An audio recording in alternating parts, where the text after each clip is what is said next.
So is this visible? Yeah, it's visible, sir. Okay, fine. So today what we will be just a minute.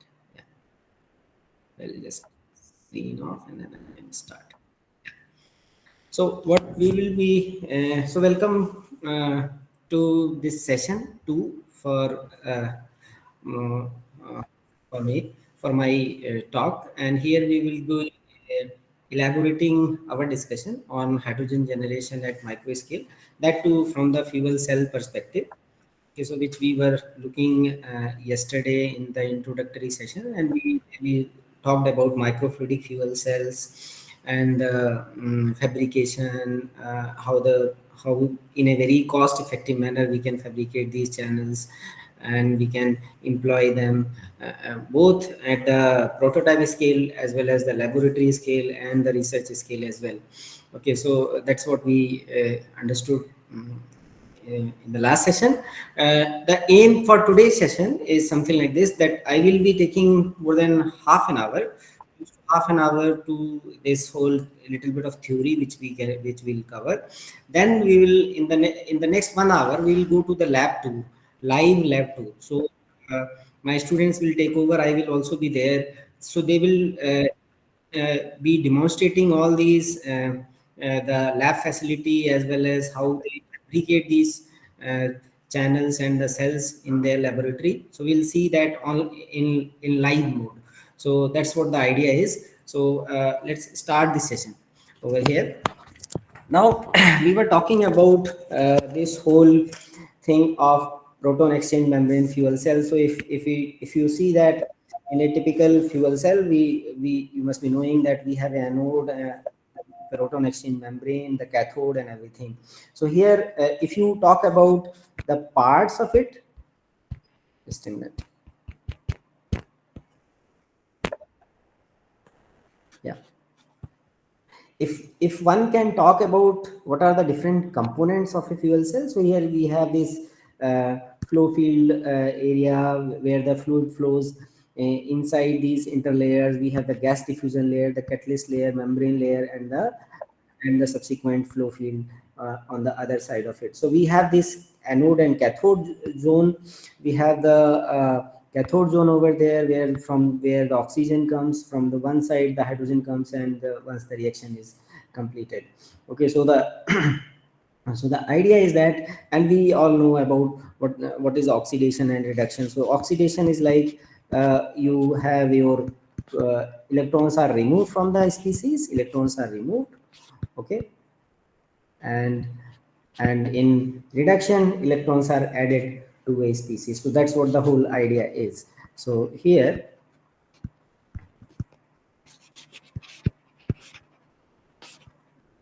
are added. I hope am I or I'm completely audible to everyone, right? So here you is the typical components of a fuel cell.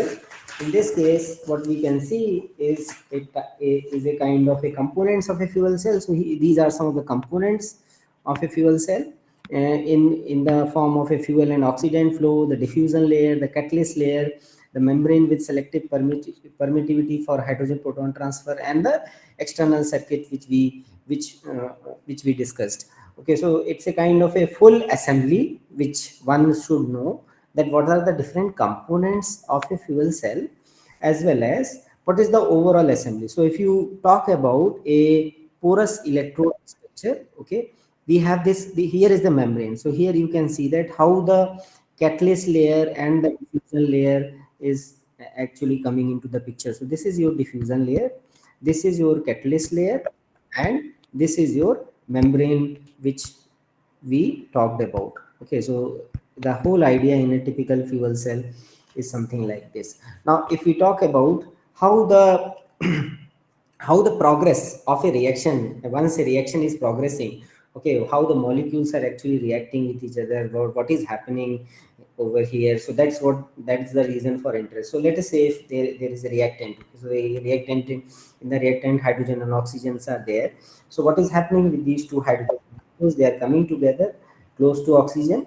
Okay, in the next stage there will be an energy which would be required over here. So this is the potential energy which is changing as the molecules are coming together, right?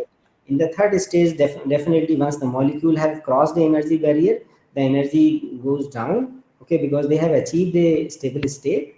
So here where what is happening over there, so the molecules are more stabilized, and once the product is, the energy, the lowest energy, which lowest potential energy which one achieves over here. So the idea is that it's a very complex and a kind of a system, and this is the whole concept which is involved if you are, if one is going through a, which is known, which we all know that this is the combustion process. So what is happening in a combustion, if you have hydrogen and oxygen and everything is there, so how the energy progresses in is represented in terms of theoretical scale. That's where the, and how much energy is actually generated in the form of heat, this is the heat which is generated from this case. Okay, so the idea is that once the potential energy is transferred to the product, so how the energy is generated. So that's what we will see in next few minutes or so. Now eventually the idea is that so fuel cell, if you see a fuel cell from the thermodynamic perspective, thermodynamic view, you must have heard about it, this term in your earlier times. So fuel cell is more or less, it's a open system. Okay, it's an open system, while battery and this photovoltaic is also a open system. So what is this open system? So here you can see that this is what is open system. So you are pushing in the liquids, the something is going out in the form of electricity, and let's say if there is a container, so the whatever the fuel is filled in that, okay, so there would be height. Okay, so that height you can assume it's a voltage. Okay, so that which is constant, which everyone wants us, everyone wants to make it a constant. Okay, so we want to maintain the height as we are injecting the fluid and we are removing the fluid, but that is not the case. The case is that there are some losses in a fuel cell. So losses in a fuel cell you can see from this picture. From the battery side, which is a closed system, so it's like a it is also like a kind of a piston cylinder arrangement, where you can see that the height of this whole uh, arrangement goes down. So here also some energy is stored. Okay, energy is stored, and there are some different losses as well. So in a battery also, the electricity is going out from the system, but the fuel is stored in that. Okay, so the electrolyte and everything is stored in that. In a photovoltaic, we are pushing in the liquids, something is going out, and there is also a little bit of losses which are coming from there. So that's the difference between a fuel cell, a battery, and a photovoltaic. Okay, so that picture actually summarizes everything. Now we all know that these batteries and fuel cells, batteries are two types. Okay, the primary battery, which is non-rechargeable battery, and the secondary one is the rechargeable, which has a very lower efficiencies. Now, this is what the energy conversion looks like in energy storage. If it is a closed system, so the idea is that we can have a kind of a electrical double layer preparation over here, and the energy battery looks like this. Okay, and the capacitor also, you can understand that how the arrangement is actually looking in a capacitor, in a battery, as compared to a fuel cell. So the electrolyte combination, you can see that being an open system, the electrodes and everything is well arranged in this case. But the idea is that this in the closed systems, we are dealing with a non-Faraday current, non-Faraday current. But in a Faraday current system, which is in the case of a battery and a fuel cell, so you can see that we are dealing with the electrochemical redox reaction.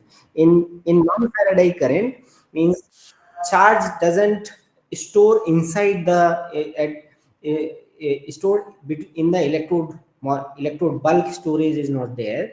Okay, the charge is collected at the surface, and once you want that charge to be utilized, it is utilized instantaneously, and the energy is transferred, and you and the things are done. But in the case of a battery and a fuel cell, charge is stored in the electrode bulk storage. So this is why it is known as a Faraday current and the non-Faraday current in this case.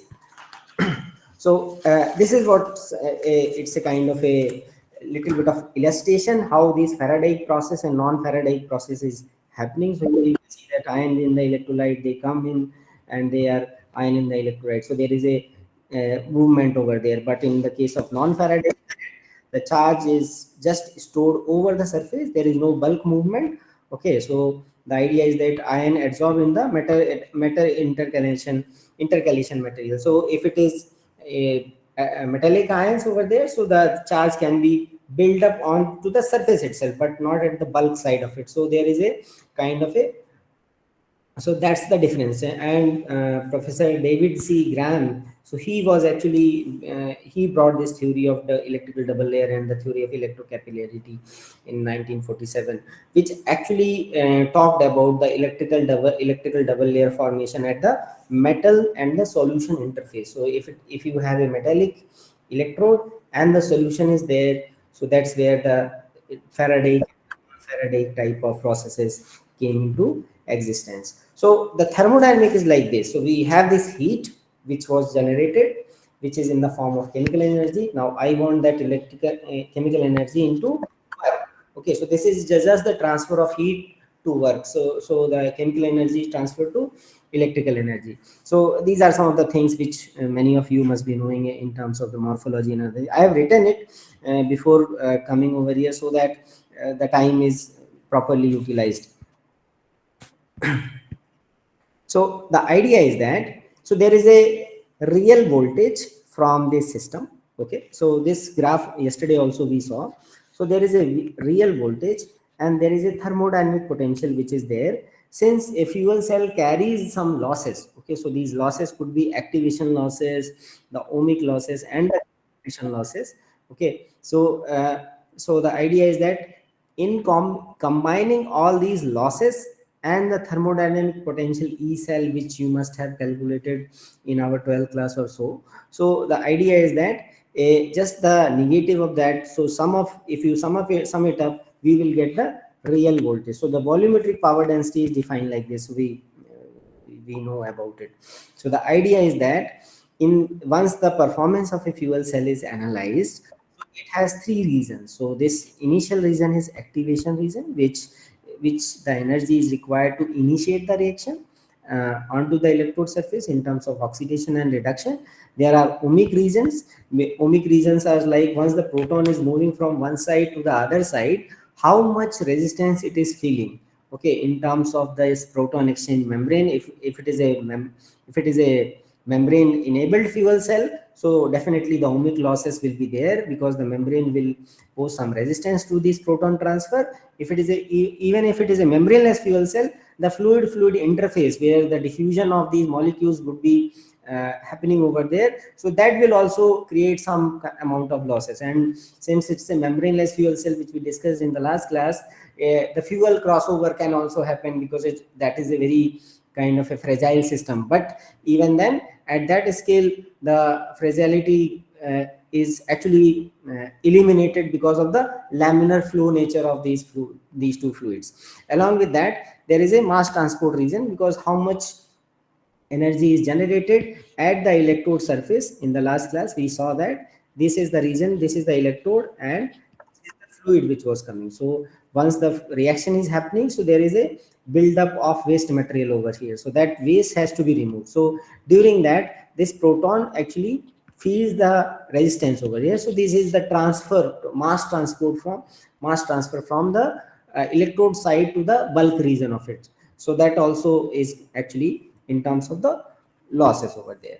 So here the idea is that, so in a fuel cell we deal with movement of particles and the chemical bonds. So that is actually combined in the form of the internal energy of in a fuel cell. So this is the macroscopic point of view. Once you are looking a hydrogen tank, for example, and in microscopic point of view, we can see that how the molecules may be interacting with each other and everything. So the microscopic movement, like the kinetic energy and the interaction between the particles, that comes from the chemical and potential energy on the atomic scale. So now you must have heard about that there is a term which is known as molecular dynamics. So here the idea is that at the molecular level, from the electrode surface, how the ions are being transferred, how the reaction is happening with let's say a set of molecules. If you consider 100 molecules of water, and hydrogen and oxygen. If you want to see from the thermodynamic perspective onto the electrode surface, those kind of analysis can be done through these molecular dynamics simulations. So GROMAX is one software which you can see and see what it does. Okay, now from the first law of thermodynamics also, we first law talks about the conservation of energy. So here it's a very simple equation that energy for the universe is sum total of system plus surrounding, that we all know about it. So but what the idea is that, so the total energy for a closed system is just a, summation of the which is heat and the work combination of that. So here you can see that this is the total electrical work which we are looking for. So the PdV is the work, which is dW is the mechanical work coming from the system, which is known as the PdV work, and the heat which is enabled over here. So this is the total energy from a system is dQ minus PdV, which is the electrical work which is there. So this is what I was talking about. So configuration doesn't change over here. So if we have 100 atoms, so once the reaction is happening, so the configuration is not changing. Only there is some rearrangement of ions, rearrangement of atoms is happening in these thermodynamic scales. So that's what we are trying to figure out from these type of fuel cells. Likewise, there is a second law of thermodynamics which talks about the configuration for a system in terms of let's say entropy. Okay, the second law talks about the entropy is like some of you must know the disorderness in the system. So if it is a isolated system, so entropy is defined like the total entropy for any system is k log uh, uh, log lambda over there, so which is a Boltzmann constant. Okay, so this sign is talks about the, this is known as actually the conserved state for that. So this is a kind of a micro state for the system. So this is a combination of all those micro states in which the chemical energy is stored at that scale, and how many molecules can cross over different energy states. So this is just a combination of that is culminated over here. So this is known as ensemble. Okay, so this is the ensemble sign of it, which is the combination of which is combined it as a Boltzmann constant. So if you elaborate, if we one can elaborate on this thing, so this is z factorial over z minus. So the idea is that the whole thing can be so z is like the how many number of atoms over there, and n is the number of electrons. Okay, or how many number of atoms one can see that it has been displaced from that whole domain. So that's what this whole Boltzmann constant is coming from that. Now, so this is just the behavior of that. So it's a simple example which you can see a little later. Now, what is the relation between this free energy and the electrical work? Okay, so we are doing some amount of electrical work because of this molecular change. So the whole free energy and the electrical work, we can see that this is the free energy and the electrical work. So dg is equal to minus dw electric, which is equal to known as nfe. F is the Faraday constant and E is the E cell which you are looking at it. So w electric is eq. eq is the charge sitting over there and the potential difference which one can see from the perspective of it. So w electric is electrical work which we do over here. So q is nf.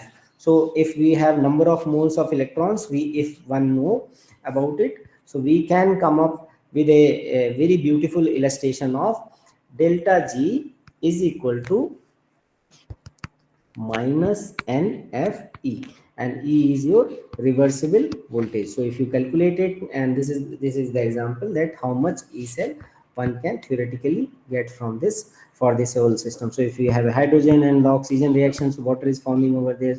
So the change in this free energy we can easily settle down, and we can calculate this E naught cell. What is the maximum potential which we can get from this kind of system. So that is what the idea in a very briefer note for us.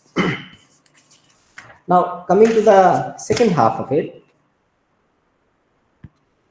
So the whole W electric is like electrical work and the charge associated with it. So we can say that the charge is there in terms of eta and the Avogadro number and the Q electric which is there. So if you calculate it from there, so we can get the E naught cell from here as well. So this is what the E naught we were looking in our earlier times also. So this is there, though this can be calculated like in a very simple way. So so this is the idea. So for a pouch cell also one can calculate all these things. So E naught cell for a hydrogen oxygen cell one can calculate from there. So either you have a, now we have a electrochemical series. So how that is coming from there, so that we can see from these simple calculations. So that's the whole idea which we are elaborating. So so the idea is that for any thermodynamically stable system, means the reaction direction is there. So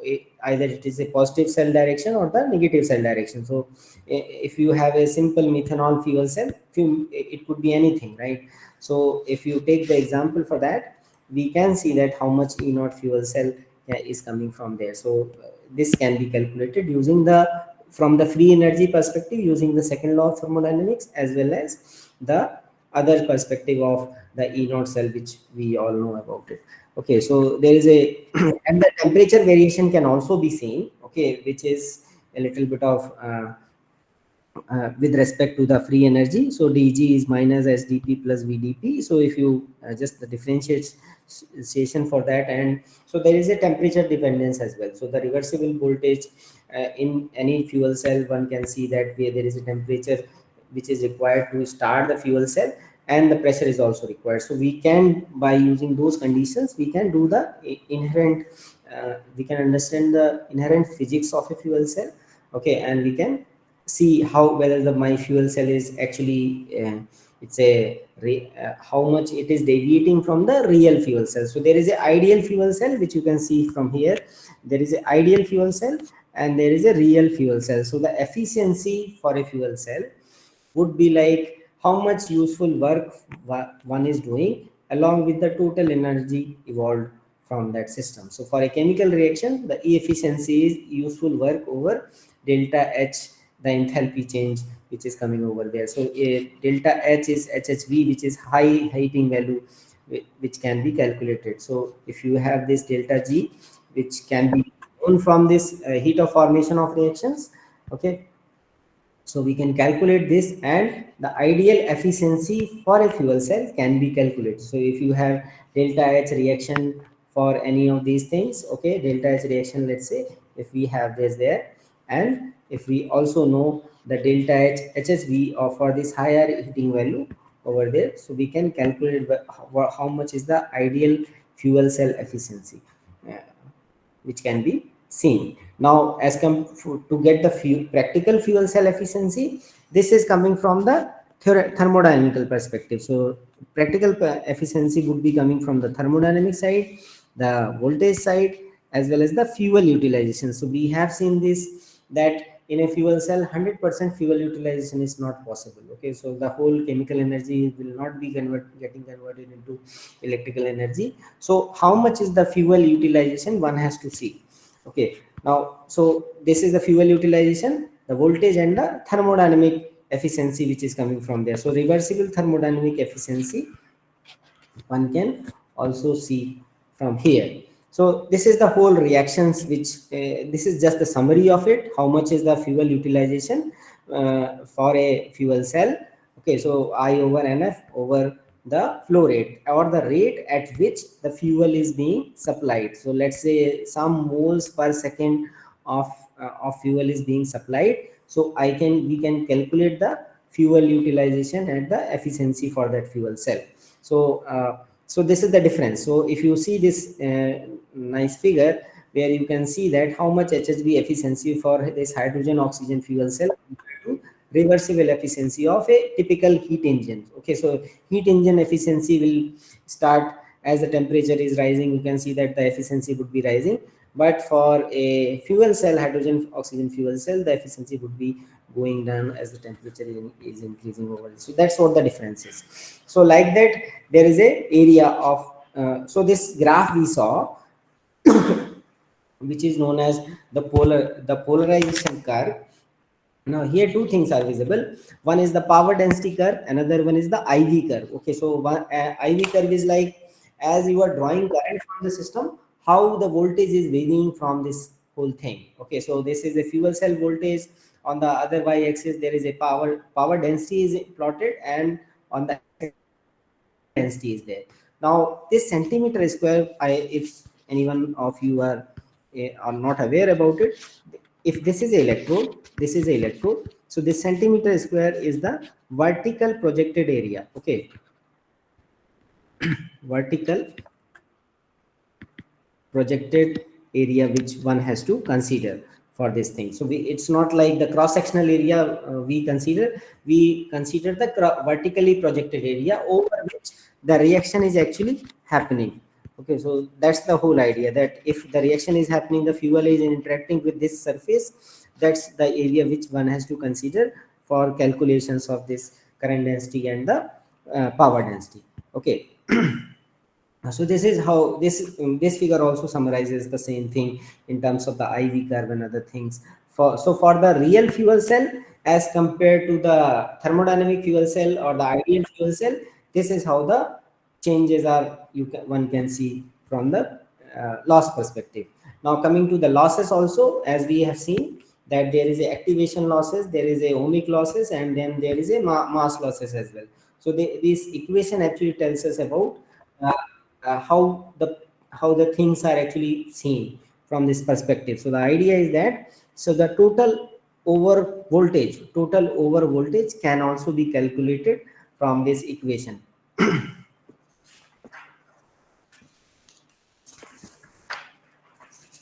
So this whole total voltage is like a eta ohmic. So this is ohmic losses minus eta mass transfer losses, and the mass transfer losses acting at the cathode side as well as the anode side. So both the things one has to consider, and this is also eta for other losses. Okay, so this is not the same thing. So the idea is that here this is other is written. Okay. Other, okay, there are some other losses could also be part of a fuel cell. So this is a, once the dissolution of gases in a fuel cell is happening, in the second part, second half of it, the diffusion is happening. Okay, diffusion is happening, and the chemisorption is happening, and then the transfer of protons charges is happening along with this. Then there is further diffusion, and the conducting ions are transferring before the transfer of electrons happens. These are some of the stages. Okay, once to clearly identify, understand the physics which is happening in a typical fuel cell. Okay, so that's the whole idea, that if we have this, if we see how the reaction is happening, so there is an energy barrier. So this is coming from the Butler Boltzmann kinetics. I will not be going into too much of detail, but there is a barrier which a fuel has to cross. Okay, the energy associated with it has to cross. Now once we use different type of catalyst, so catalyst actually facilitate the easy transfer of that barrier. Okay, they, so that more number of particles are sitting over there. This is the catalyst surface. If you see any surface, it will look like, at the micro scale it will look like a kind of a wavy kind of a nature. Okay, so where the particles can be sitting over, so this is a kind of a rough electrode surface, and that will actually enhance the contact area for any type of catalyst, and that's where the reaction pathway can be easily achieved. So that's what the whole conclusion from this slide. So considering these ohmic losses means how much is the length of the 50% electron bound. of that we can see. So there are different kind of ionic electronic contacts and other things. So even if there are different wiring connections and everything, those are combination of the ohmic losses and different aspects. So that's the whole idea. So now coming to the last section of it, this is like analysis. Okay, once we have a electrode, okay, so let's say if I have an electrode and I am trying to understand that how the electrode, whether my electrode is good or bad, whether this electrode is suitable for oxidation, whether this electrode is suitable for reduction as well, how to test it, how one I will justify that. Okay, so this talks about a kind of a CV curve. Okay, so there are some set techniques in the laboratory. We'll just see in a short while where we can see that a reaction is happening over there. So this is a kind of a, once you test the electrode, it will show you these peaks. Okay, and here what we are saying, these are scan rates, so millivolt per second. So we are just giving it a small voltage, and we are seeing that how the reaction is happening in the presence of a standard, let's say, combinations. So this is the reduction side, and this is the oxidation side which is happening over there. And here you can see that from the low voltage to the high voltage potential window, we actually be scanning the electrode surface. So the whole electrode surface can be scanned with this voltage application, or the change of this whole frequency. So we can measure the current. Okay, so this is the current, and here the potential is varying. So this is the curve of a cyclic voltammetry. So this setup actually talks about that how the setup can be arranged. Here we can see that we have this counter electrode, okay, the reference electrode and the working electrode. So the three electrodes are required, and they are interconnected with each other. There are some holes as well, with some different combinations for over there, and we can test the actual nature of a electrode which one prepare in the laboratory. So that's the whole idea, and we can definitely sort this out. So let's say this equation we have seen in our school days. So E naught plus RTNF over oxidation over reduction potentials. Okay, so V scan rate, once we are varying, so we can see that the concentration is changing. Okay, so that's this whole setup will actually characterize the electrode surface before we actually take that electrode to the prototype, actual prototype, and tell us that okay, these two electrodes, one is suitable for cathode, one is suitable for anode, and then we can combine them and test it for our purpose. So the here the idea is that, so what is this curve actually tells us. So here you can see that it's a illustration of what the curve actually brings the information in for this. So this is the capacitive current in the background, the Faraday current which is on this slope for the analyte. Okay, this is the anodic current, anodic, which is the positive current from here, and then the other things are there. So this is the kind of IPA. Okay, so the idea is that this is like a, it's a kind of a current which is coming from the anodic side, and here the current which is coming from the cathodic side over there. So this is a cathodic reduction, you can see that, which is the negative current and the combination. So the total current can be combined, and we can also uh, draw the Randall circuits from these ionic combinations, and we can understand the whole thing. So rather than going into too much of detail, I'll take just another 2-3 minutes and show you this video. Okay, just to give you some idea, and then we'll go to the lab tour from here. Yeah.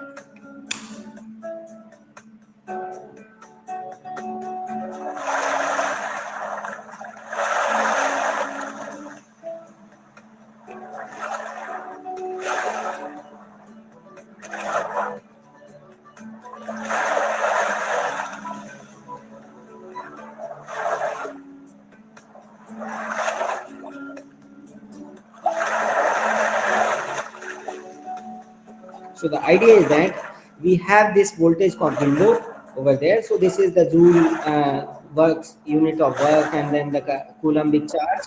So that's the whole difference. So the analyte, which we have seen, the analyte ferrocyanide, can be utilized, and we can see how once we are changing the current, how these ions are transferring and leaving one side of the electrode to the other side.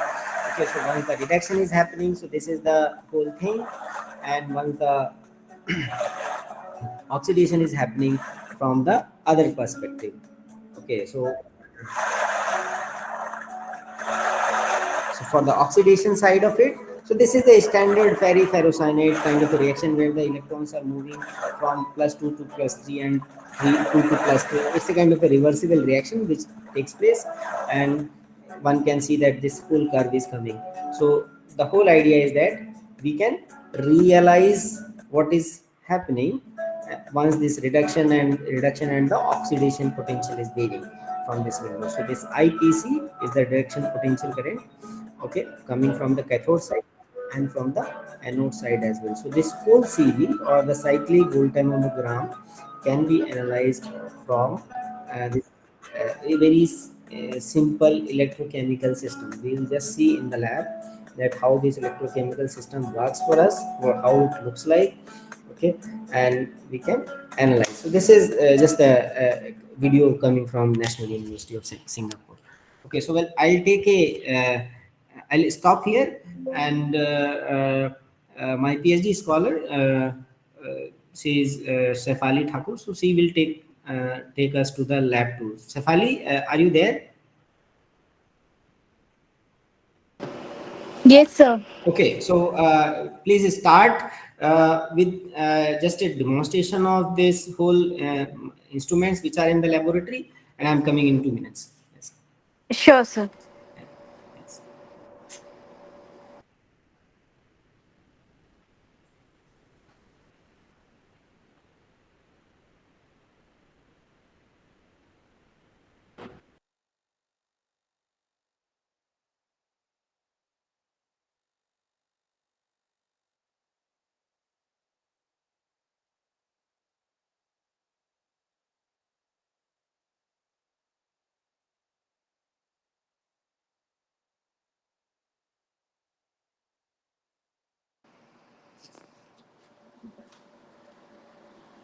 Hi, everyone. My name is Shefali Thakur.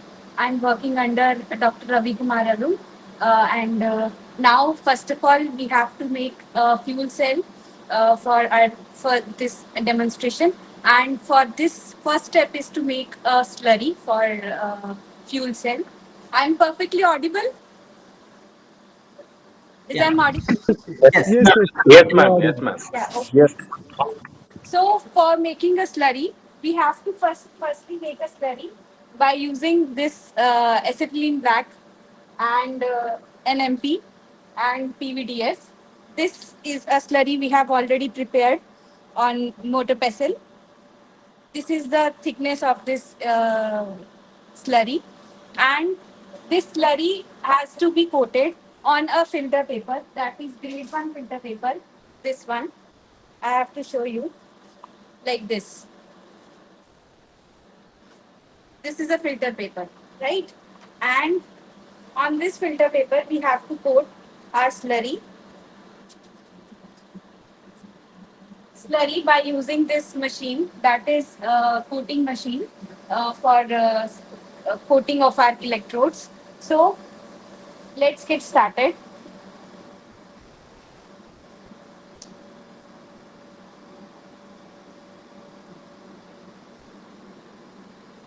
We have to firstly pour. Here, firstly, we have to place a filter paper on a base of this system, and after that we have to place a stencil over this, and then this is a slurry. We have to collect a slurry and pour it over there.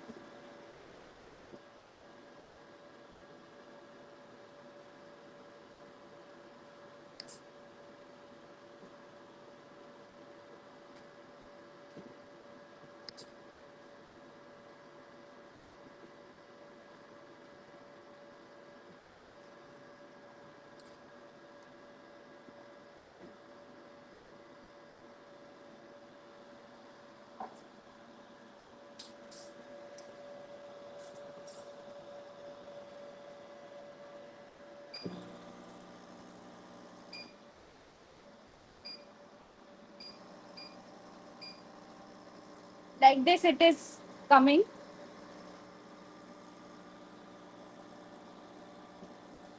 See the coat over the sheet.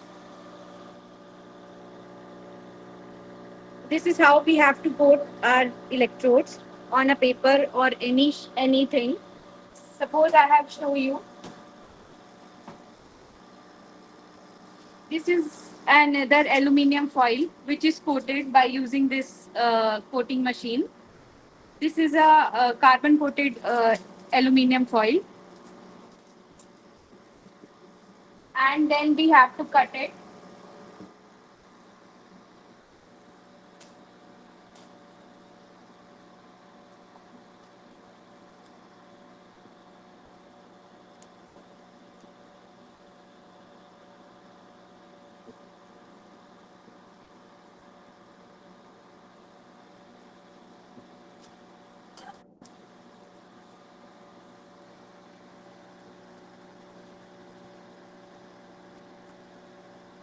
Slightly we have to remove.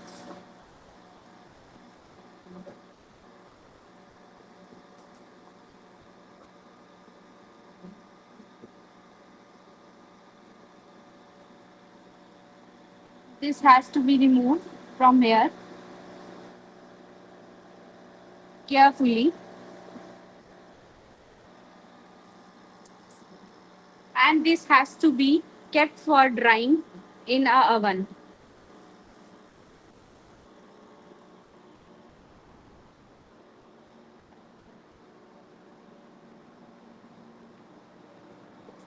This is a drying oven. We have to keep it for drying, and beside that, I have to show you the CV, how we can see a CV. But the next step after drying this electrodes, this sheet, we have to cut the electrode size in a different size by using this CO2 laser cutter, which is a cutter. We have to see that we have cut the electrodes by using laser cutter, by using this CO2 laser cutter machine. And after that, we'll see the next process.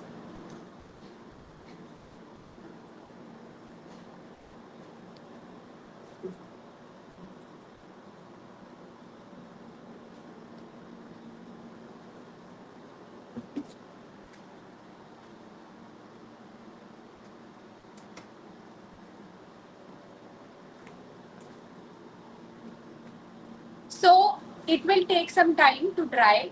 This for likewise. So we have to give some time for drying this.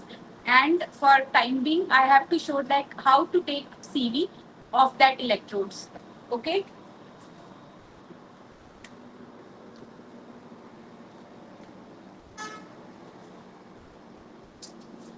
This is a three electrode system where the electrodes have to be analyzed for CV analysis. Uh, this is uh, this is working electrode. As sir have taught you, there are three types of electrodes: working electrode, counter electrode, reference electrode. And here we have connected these three electrodes.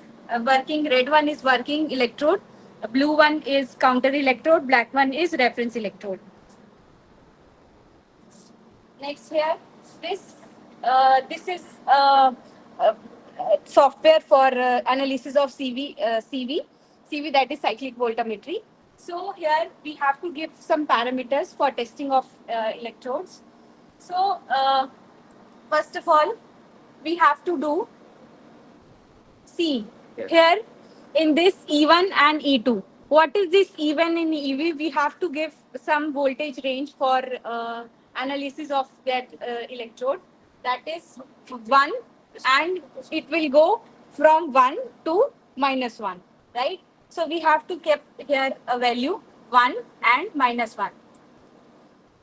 This is 1 and -1, and this is the scan rate. As sir have told you that we have to give some scan rate, like how much speed it will take during the oxidation and reduction. We have to give some scan rate to the parameter for the analysis, and we will give 50 millivolt per second, and voltage is from 1 volts to minus 1 volt.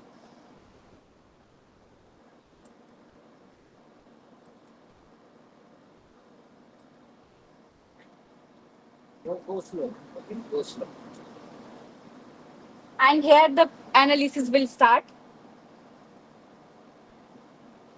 This is the cyclic voltammetry test of carbon electrode, which we have made, prepared in on slurry by using slurry.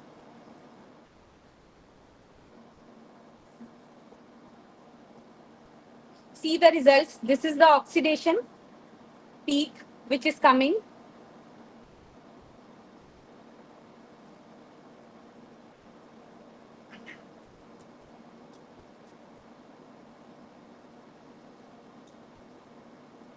And now the reduction is started from this point.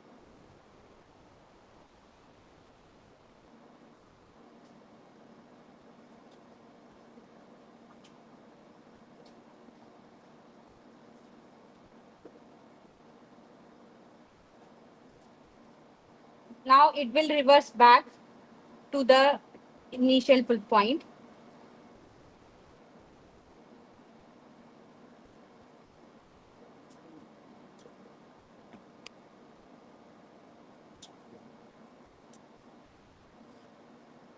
Like we have given it a 10 cycles, so it will cover 10 cycles. This is a for one cycle completed. Now another cycle is started from this point. The second cycle is going at a oxidation state.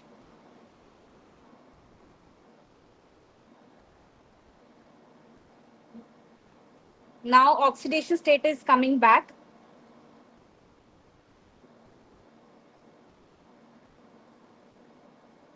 Why these analysis has to be done? Because we have to check our electrode is suitable for working of oxidation and redox. Basically, we have to check redox reaction in our electrode, that electrode is suitable for oxidation process or reduction analysis. Right. So this is reduction coming, and now reduction is reversible.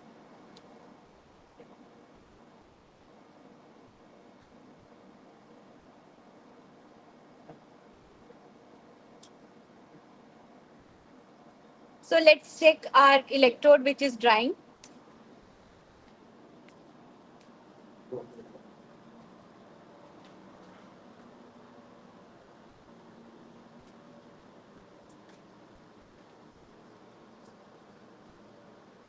Is it your phone? No, no, no. Just now you will show. Okay. It will dry like this. Now we will get this in CO2 laser cutter.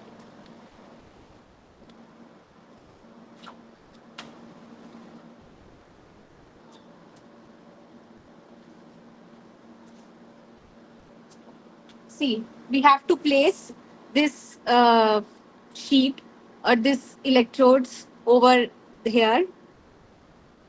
Now we have to close the door.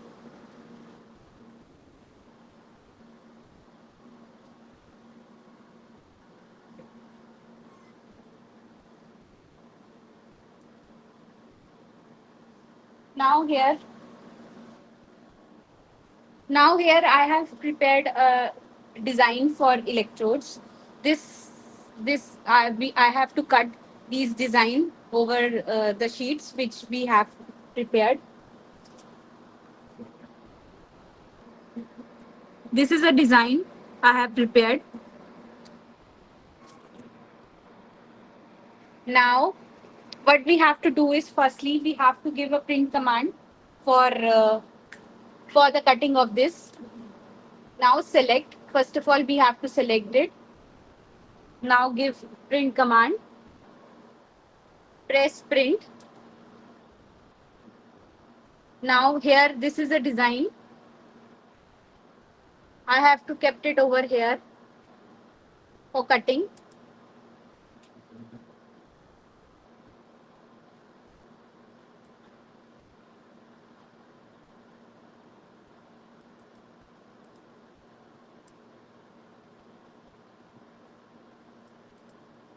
Like this. And now we have to give speed we have to set at 30, 35. Power we have to set at suppose 50, 45, and frequency at 80.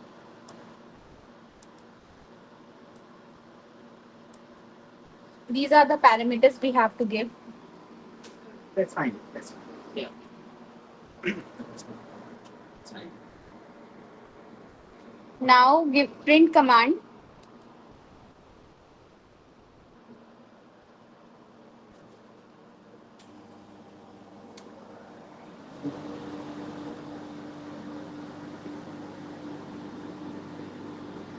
Start.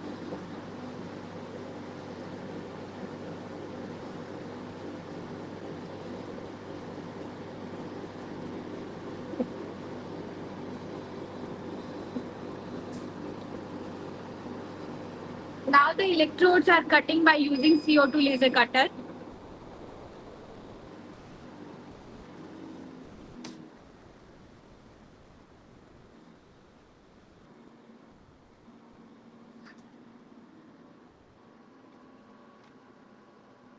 These are the electrodes, how it is cutted with the help of laser.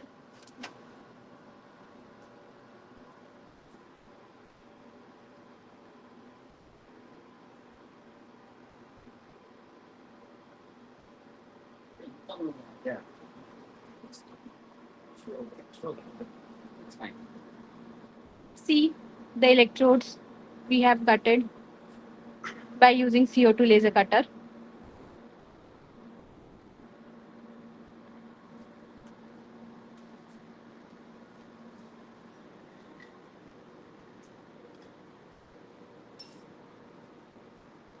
Easy. So you can show them. Huh? Other steps you can show.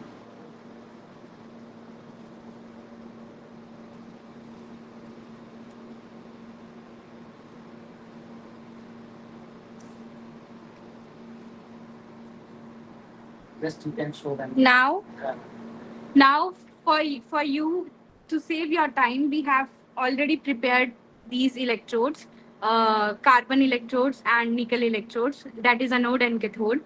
We have prepared a channel for this, like this. This is a absorbent pad we have used for fuel cell, and this is a source for electrolyte, and this has to be kept like this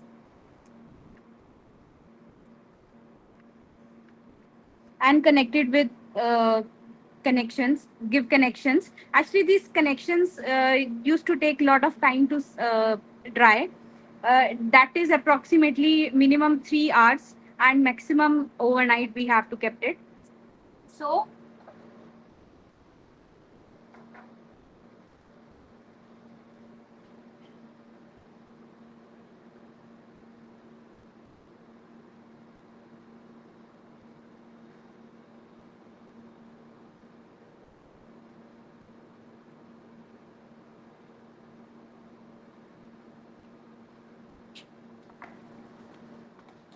now what we do, we will pour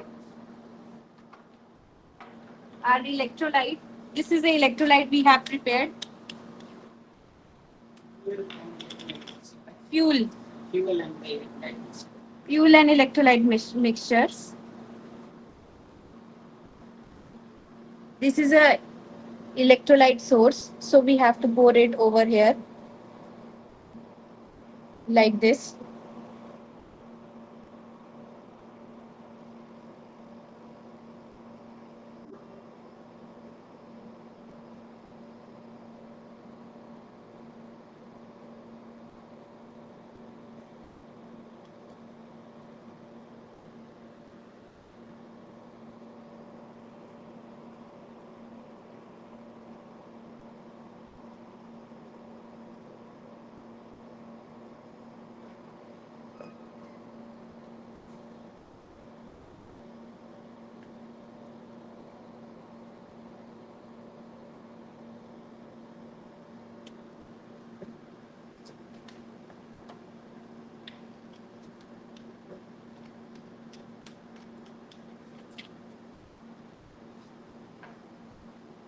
Now we have to close this foil to make a pouch of this fuel cell.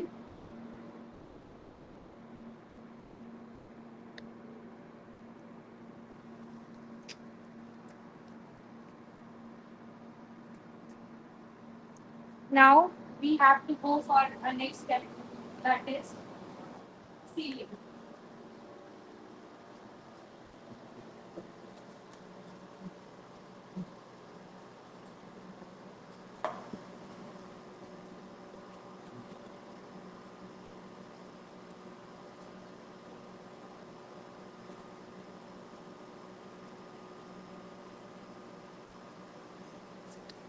This is a machine for sealing of any pouch cell, or we can say that fuel cell, which we have to make it for a pouch cell.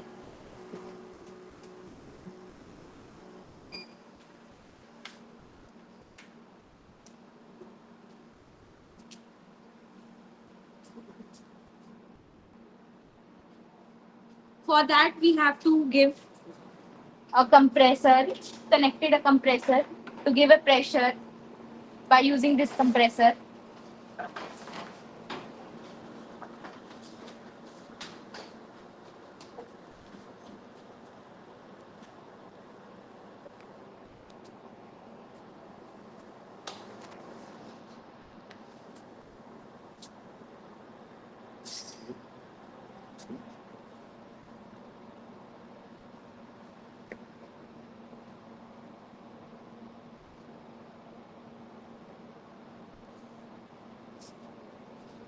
Now the proper pressure has to become here point. It should be from zero point 0.4 to zero point 0.5 pressure, and we have to wait for some time. It will have to reach a temperature of 180 and 160.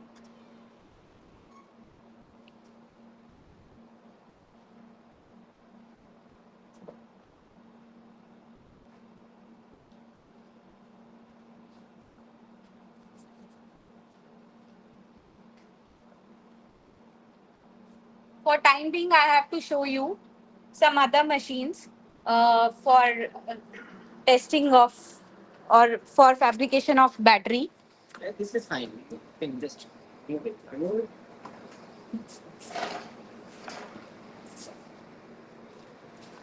This is a calendaring or rolling machine which is used for calendaring of any. Suppose we have made this electrode by using coating. After coating and drying, we have to calendar this with the help of this rolling machine. This here we have a different two cylinders, and in between them we have to give these electrodes prepared sheets inside them, and then the rolling has to be done for the more enhancement of this electrodes. After that, this is a cutter machine, uh, die cutter machine. We have to cut. Suppose we have to make a pouch cell. For pouch cell, we have to make a node and cathode for pouch. So for that, we have to cut in a particular die.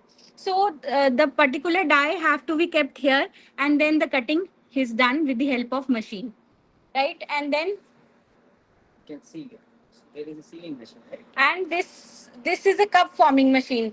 You suppose you have seen batteries in your phone, or in a pouch cell, or any battery in a pouch form. That pouch has to be prepared, and that cup has to be formed, and that cup is formed inside this machine, and this is prepared inside this. This is So fine. so this this is prepared. Let's continue with that cell fabrication. Yeah, that's it. This is the machines for fabrication. Sealing part. Just hold it. Hold it.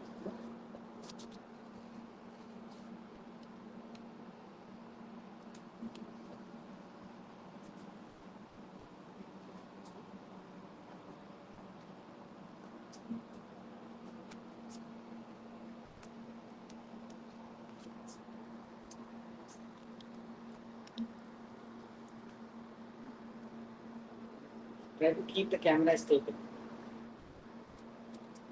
Now this is kept inside this, and then sealing has to be done from one side.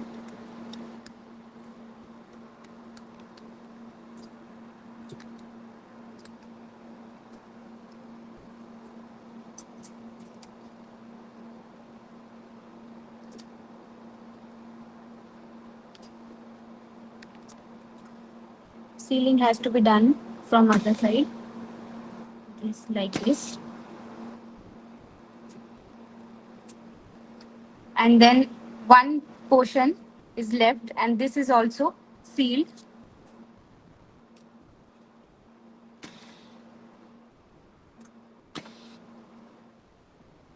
See, the pouch is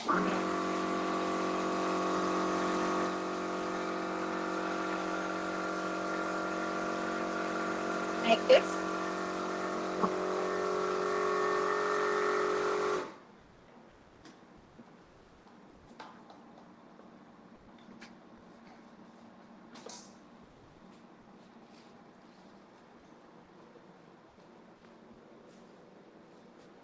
Now next step is to test this pouch cell on battery tester. This is a battery tester machine for testing of our batteries, coin cells or pouch cell or fuel cell which we have prepared. So This is another one. Huh? so this is the already prepared sample we have prepared for you, and this is connected over a channel where we have 8 channels. This is a 8 channel system, and here this is connected at the fourth channel. This is a BTS client 8 software, 8.0 software for testing of batteries. And here the fourth, it is connected to the fourth channel. Now how we have to code this for testing. Now this is a single start, we have to go a single start, click over here, and here we have a CC charge. First of all, what is CC charge? CC charge means we have to give a constant current charge, and then we have to give a discharge. For this CC charge, we have to give some time for charging. This is 1 hour to charge, and for at what current density we have to give, that is 0.05 we have given. And what is the cutoff voltage means, from where we it have to be go for charging, that is up to 1 volt. And after that we have to see red one is the CC discharge. CC discharge is for the discharging of the battery or a cell you have connected, and this is up to how much it will discharge, for how long it will discharge. That is for 1 hour, and at which current rate. And this is at for 0.05 milliampere, and for at what is the cutoff voltage for discharging, that is zero point 0.1. And how much cycle we have to test.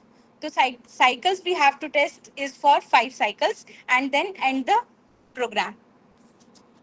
And here in the last one, we have to give active material. What is the weight of that electrodes we have coated over the electrodes.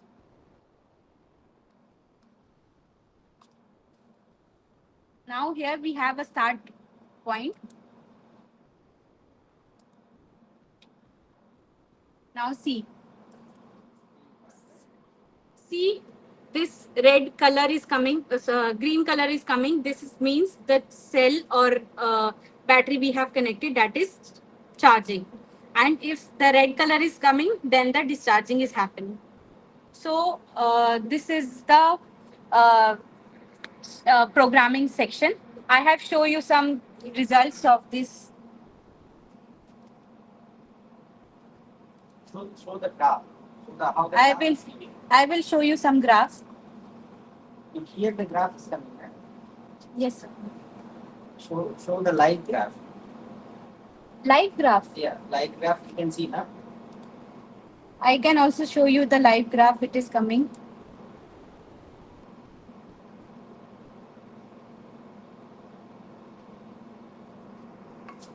Like this.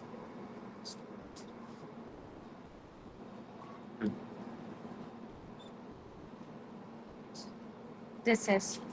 And to check a specific capacitance of a fuel cell or a battery, from here we have to check. This is the charging it is going. And I have to show you some previous results.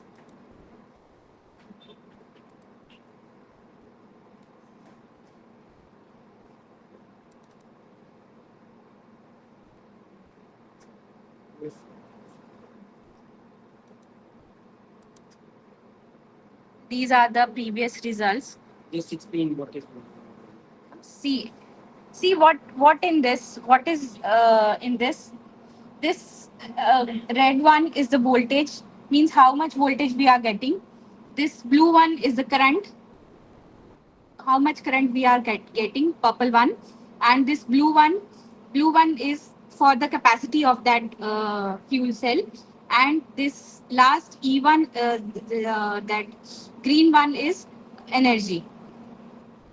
This is the second graph. This is showing the specific capacitance of that fuel cell.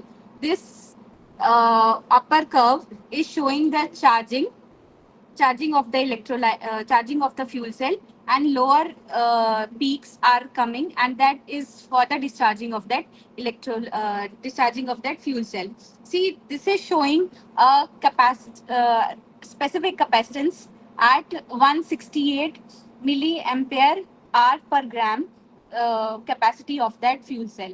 This is the highest capacity we have got by using fuel cell we have prepared previously. So this is how we prepared fuel cells or batteries, and we test by using these software and programming. Right. So the whole idea is that this is the CV electrochemical setup over here, which you have seen. So this whole uh, electrochemical setup can also work on other parameters, as well, right? It is suitable for corrosion testing. It is also suitable for other type of potentiometry, amperometry, and the chronoamperometry type of electrochemical performance for this. Any kind of cells or the electrode, let's say. Okay. So that can be tested using this electrochemical setup. So we in our laboratory we are also working on these biosensors and other things. So those things are also, those devices are also tested on these systems, and this is very specific for this battery testing. So this is like a 8-channel battery testing, and this can be converted for let's say the cylindrical type of cells as well, along with these type of pouch cells or other type of smaller miniaturized microfluidic devices as well. So what she was telling you that this is a kind of a pouch cell. It is looking like a pouch cell, but it's a kind of a regenerative micro battery. Okay, so it is like that because it is undergoing charging and the discharging cycles. Okay, so we can get this can be since this is a kind of a different vanadium based fuel combination, so this can go on for charging of around uh, close to 1,000 cycles or even more than that. Okay, so this can be tested over here, and then the other parameters can also be performed. So now this is another thing which I would like to teach you. So this is a kind of a thermal chamber. So thermal chamber is like if we prepare a battery. Okay, now if one wants to test the performance of that battery from thermal perspective, the energy perspective, if we so this whole thermal chamber can vary from close to 70 degrees Celsius to minus 70 degrees Celsius. So that was the temperature range. Can go up to even 100 degrees Celsius also. So the whole thing is that we can keep the system inside, and from this portal all the wires and everything can come out from there, and then they can be connected over here. So here you can see that these point type of cells, they are also connected for thermal testing. So this whole chamber, uh, and here from this whole window also we can see that how the cells looks like. So here we are actually testing some of the electrolytes, whether how their performance varies as the temperature changes over a period of time. So that's what the whole idea for this chamber is. Along with that, we have this this is uh, kind of a stacking machine. So let's say if you want cells to be stacked, okay, cells to be put in series or parallel combination. This is a machine which is essentially done up in our laboratory. And this, so this is the separation membrane. So this you can see that all these are separation membranes. Other than the electrode, two electrodes. So this is the separator. Okay, so this goes in combination for that, and it will cut everything in series or parallel, and then you can test that. So that's the whole idea. So we can stack them up one by one, and then we can make the whole combination. So using the outer casing can be done either using 3D printing or any other methods which any one of us can think about it. So that's the machine which we have recently got. Other than that, we have different facilities as well. Along this is the vending machine. But now let's say Sefali showed you that there is a wire and then there was a electrode. Now, if you have a current collector in a pouch cell, you have a current collector and then the electrode is there, and then you need some amount, a little bit of top of this wire connection. So that is not a wire, that is a nickel plates. Okay, so nickel or other metallic plates. So how those plates can be connected with the electrode surface. So this is the kind of a welding machine which will actually join the current collector deposited with the catalyst layer or the electrode surface with the extension of those things. So if you see this out here over here in this mobile phone, here there are some extensions. So those extensions are connected with the electrode surface by using this machine. So this is the machine which is also recent one which we have got in our laboratory for this for this joining of current collector with the extension via extension current systems. Okay, so from so that series and parallel combinations can be achieved. So we can weld it in series, right? Like 12 volt or 1000 milliamp or different capacities we can think about it. Now this system is also like it's a hydraulic system where we can make wine cells or 30 or 2, yeah, those type of wine cells and test the initial material which we synthesize in our laboratory, whether the material is good or bad or it is not performing nicely. So all those things can be done using very early testing. So all these miniaturized devices we are making in our laboratory. The students have shown you that this is one area where we are interested. Other things are like we are also interested in these biosensors and other things. So for that also we have very small voltage and the low power current electrode-based electrochemical systems are also there in the laboratory. And also we have this system which we have not shown you. This is a very elaborated system. This is a like a 30 volt 10 ampere battery testing system. So here if you have a very large 12 volt battery which we use in our cars and other places, so that can be connected over here and the performance can be tested. Okay, along with that we can also test those systems in those thermal chambers as well. And then here also the same kind of software and everything is there, but the current rating and the voltage rating, the upper voltage is very high over here, so that we can once we are a kind of a almost in a ready situation that if we stack these cells, okay, and we want to test it for larger capacity 12 volt and or let's say 5 ampere hour or any other capacity, we can test those systems in this battery testing systems as well in this system. So overall we have everything in this laboratory. We are also building for, since we are currently doing testing for zinc ion battery as well as these microfluidic fuel cells. Lithium we are not working because the glove box and other things are still yet to be come up in the laboratory. But we are thinking that we are more interested to work on these zinc ion battery, which is more affordable. And what we have done is let's say for example what we have done is that the average battery which you purchase from your market, okay, so that has a cost of 10 to 12 rupees also, but that is not rechargeable. It has a cycle of around, let's say it has a life of around 6 hours. If you put it in a toy and let the toy run, so the toy will stop working after maximum 6 hours or so. Okay, but those using the same electrode combination and other things, we have changed the whole character of that whole battery, and now it is getting charged and discharged for around 300 cycles. Okay, so at the same cost, at the same uh, uh, kind of with a different electrolyte and the fuel combination, we have converted that zinc carbon electrode system into a rechargeable one. So that's what the idea was from my side.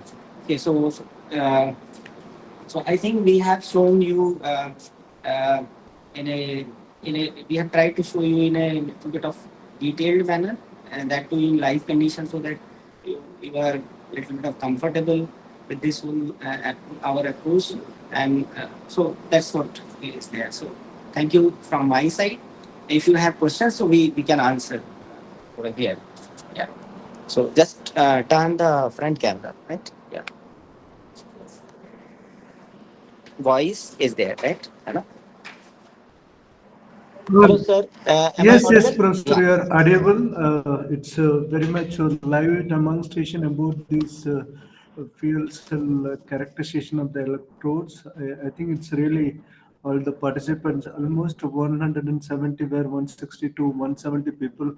They are listened to your demonstrations. I really thank to you for your the method of presentations. Then I said it's live. It's actually things is good. So. Yes. So I told you that see, giving a lecture is fine, Hmm. but if we are actually closely looking at these real aspects, that is a different experience. So yeah. Exactly, sir. Exactly. It's a live demonstration. It makes you mind to work also, make you mind to visit also. That Yes. way, Yes. Yes. that way, what you call the thing, your research work or network is going to be developed with. So Yes. your initiation is really thankful, sir. I don't have such idea when you said in the afternoon. I said yes. There is. I think this is the first approach in this in online adult FTP. Almost in the nook and corner, people are what you call that lively watching your things. I exclusively thank your PhD scholar Safali Thakur. Yes. Yes. Yes. Yes. He So put next her to effort on his personal time, even though it is really is reaching out to almost all the participants. Now, Yes. yeah, thank you. So, Thank you. yeah, we have another 10 minutes time. If any participants, if you have the questions, you can have the live questions with our professor here. He will give you the answer for that your questions. Please open to what you call the 10 the audience participants.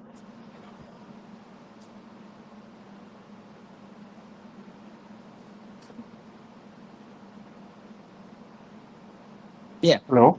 Yes. Yes, sir. Yeah. Yeah. Hi. Good evening. It was really fantastic presentation you gave me, especially the live lab and these things. That was really connecting and giving a extraordinary opportunity and experience for all of us to understand the exact things what's actually going on as R&D of the fuel cells.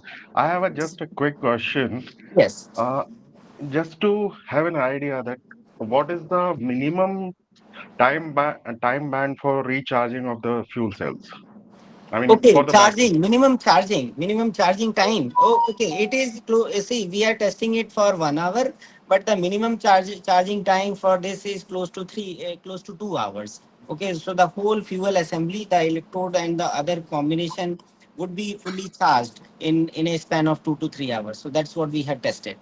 Yeah. Okay. And I mean, if we will maximize it in future with the Yes. continual R&D things, uh, Yes. how much we can reduce it? Like, Okay, so the instantaneous charging is also possible if we vary the current levels and the other things that you have seen. So in the setting also it depends on us how much setting we are giving it, whether that whole fuel combination can take that up instantaneous current load for the charging capacity. So that's what it is. It has to be optimized, but that is also possible. So I have been working in this area for quite some time, and whatever I have seen that in a span of close to 20 minutes, it is fully charged. Okay, so it also depends on how much is the electrode area which you are inflicting inside these cells. Yes. Okay, okay. And will that affect the life cycle of the No, no, battery? no, no, no, no, no. It is not. It is not there because we have removed most of these constraints. Okay, because it's a simple fuel cell and the ions are freely flowing. We are not creating any kind of too much of loss parameters. That is why you are seeing that we are sealing it. So we are more or less isolating it from the external disturbances and other things. Yes. And one more last thing, like what would be the depreciation rate for this thing? I mean, what would be the exact life cycle? Okay, so we have tested it for close to 300 cycles. These type of cells. Okay, for any type of a battery, let's say if I say that this battery is rechargeable and it is good. Okay, so it should have a life cycle of close to more than 150 or 200 cycles. Okay, so that's where we can say that okay, this is a good rechargeable entity. Otherwise, these 20-50 cycles are not nowhere stands. So that has only a research perspective, other than the commercial perspective. Yes. Okay. And is there any data for endurance test sort of things for the battery? Yeah, so that is what I showed you that we are testing it from the thermal perspective. We are also testing it from the fragility perspective, the flexibility of the electrodes and everything that we are testing. So we are bending it. We are also doing all these stress, strain kind of test, the mechanical testing for these things. So that also we are doing side by side. Yes. Certainly. Actually, I was asking about as the broader prospect of the business point of view, like how Yes. we are going to be scatter these things in the market. Yes. Yes. Yes. Yes. Yes. Okay. Thanks. Thanks a lot. Thank you. Good evening.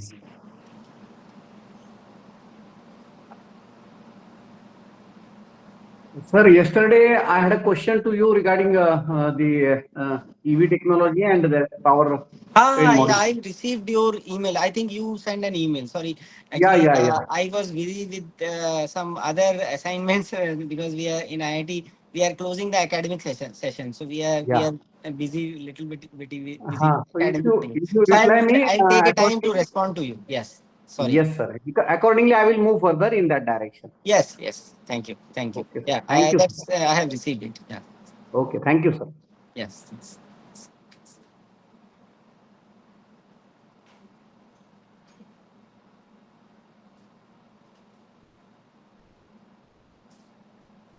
Any other questions from participants? Now we have another 5 minutes time.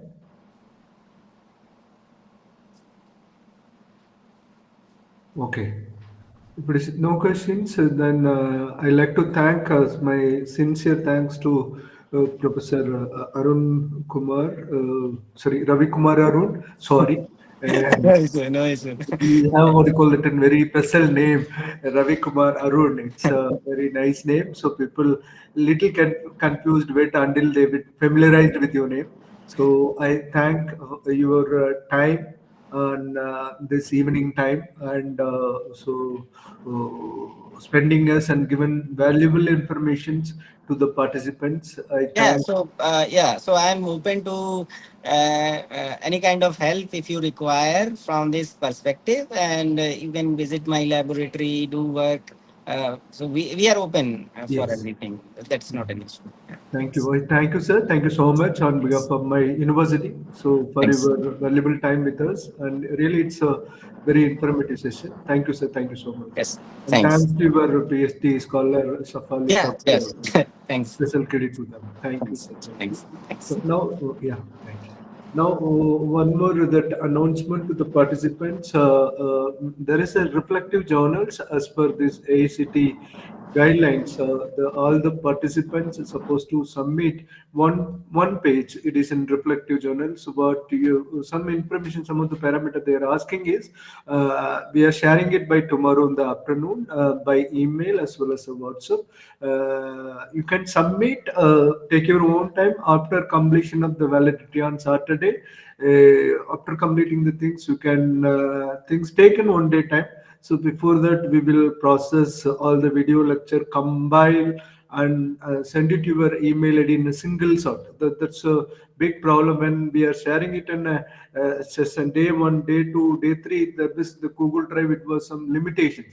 It is not able to reach all 222 registered participants. So that's what we thought, we can compress it and we can share it in a single file as a zip file. It's a day one, day two, day three, probably along with attendance also. Today also we fortunately we shared within your WhatsApp that also the attendance sheet for remaining 3 days and all the session what you call the 10 we like to add.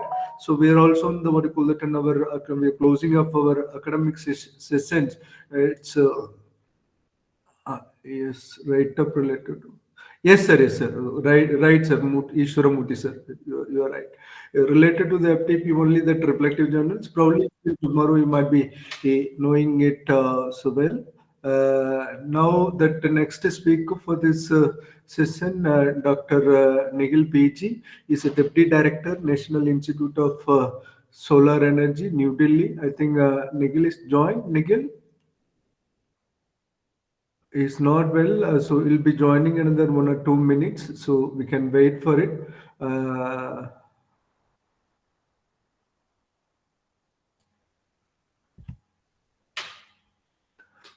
the participants, if you have faced any what you call the 10 inconvenience, you can also write it in my separate mail, or not in the common mail. So please.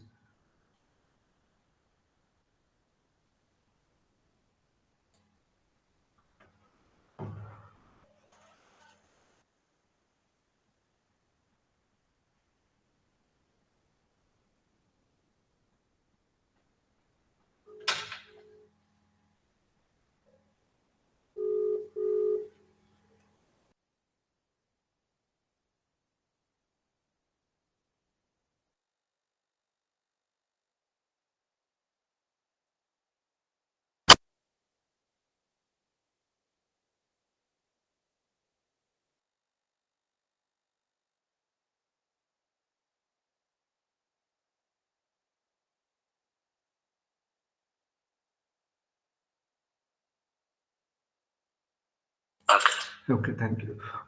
Dr. Nikil PG, so Deputy Director, National Institute of Solar Energy, the technical solar divisions. He joined today. So I'd like to introduce him. Nikil, would you what do you call it? And unmute your mic, then you can switch off, so switch on your camera. So it will be. I'd like to introduce you, then you can take your sessions. Nikhil, is it okay? Nikhil, could you unmute your mic?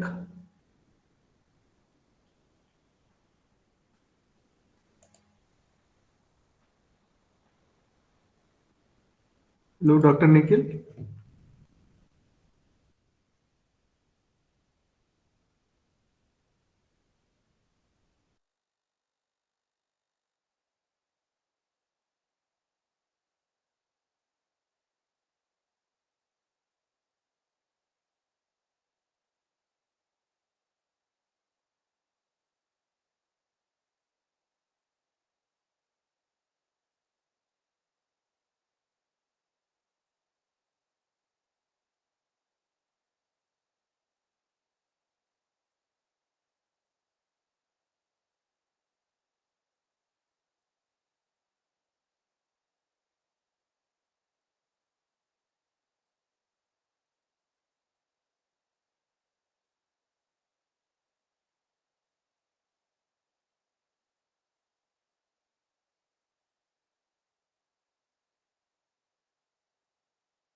Network Center, there is a next speaker is joined. Don't unmute his what do you call it, an window. Yes. Network center. Sir, he's in mute, sir. Can you ask him? Yeah, unmute here. Yes. Yeah. Thank Am I you. audible now, sir? Yeah, you are audible now, Nikil, Dr. Nikil. So let me introduce, then we'll hand over the session to you. Okay. So, very good evening, all the participants. It is my honor and it's my privilege to introduce our day 4, session 8. The speaker, Dr. Nikil PG, is currently holding the position as Deputy Director Technical Solar Division, Solar Assessment Division, National Institute of Solar Energy, New Delhi. He did his PG from NIT Tiruchirappalli in energy engineering and a PhD from Vellore Institute of Technology on solar assessment. And the last more than 10 years is associated with National Institute of Solar Energy. Is having research experience rather than the teaching. So it is right time we invite Dr. Nikil to start his session. So over to Nikil. Dr. Nikil. Thank you, sir. Sir, am I audible now? You are audible, sir. Very much audible. Okay. Thank you very much. So I can share my presentation, no, sir? Yes, sir. Yes, sir. Yes, sir.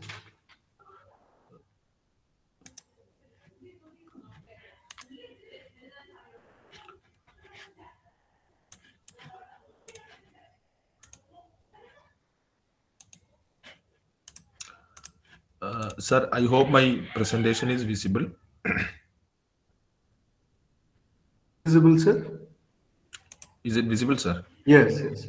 Okay, very good. Thank you. So, very good evening, everyone. I understand this is your, I think, third day of this program, fourth day of this online ATAL FTP program.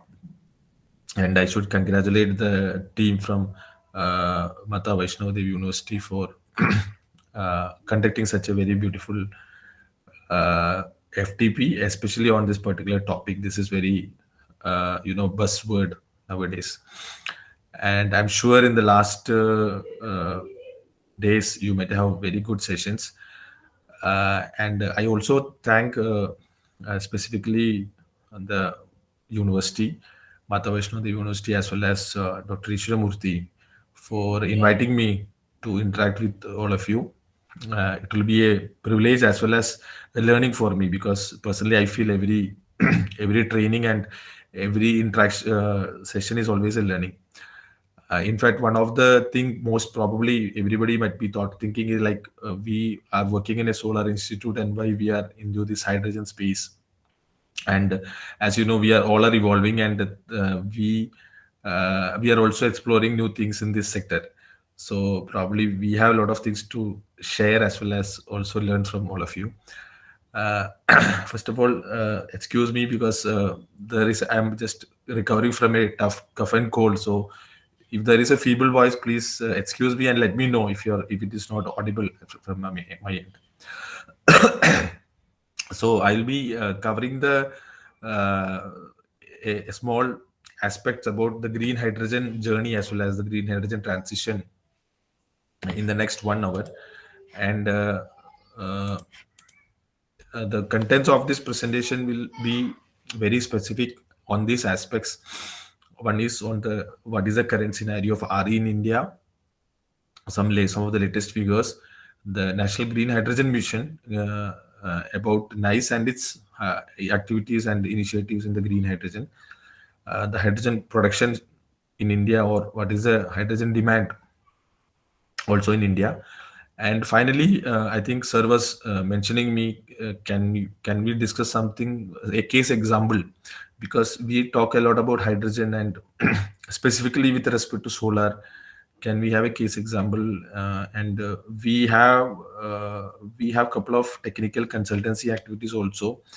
So we had given some of the consultancy for some state departments for establishing hydrogen facility for electric vehicular applications. So I will give you a glimpse of that.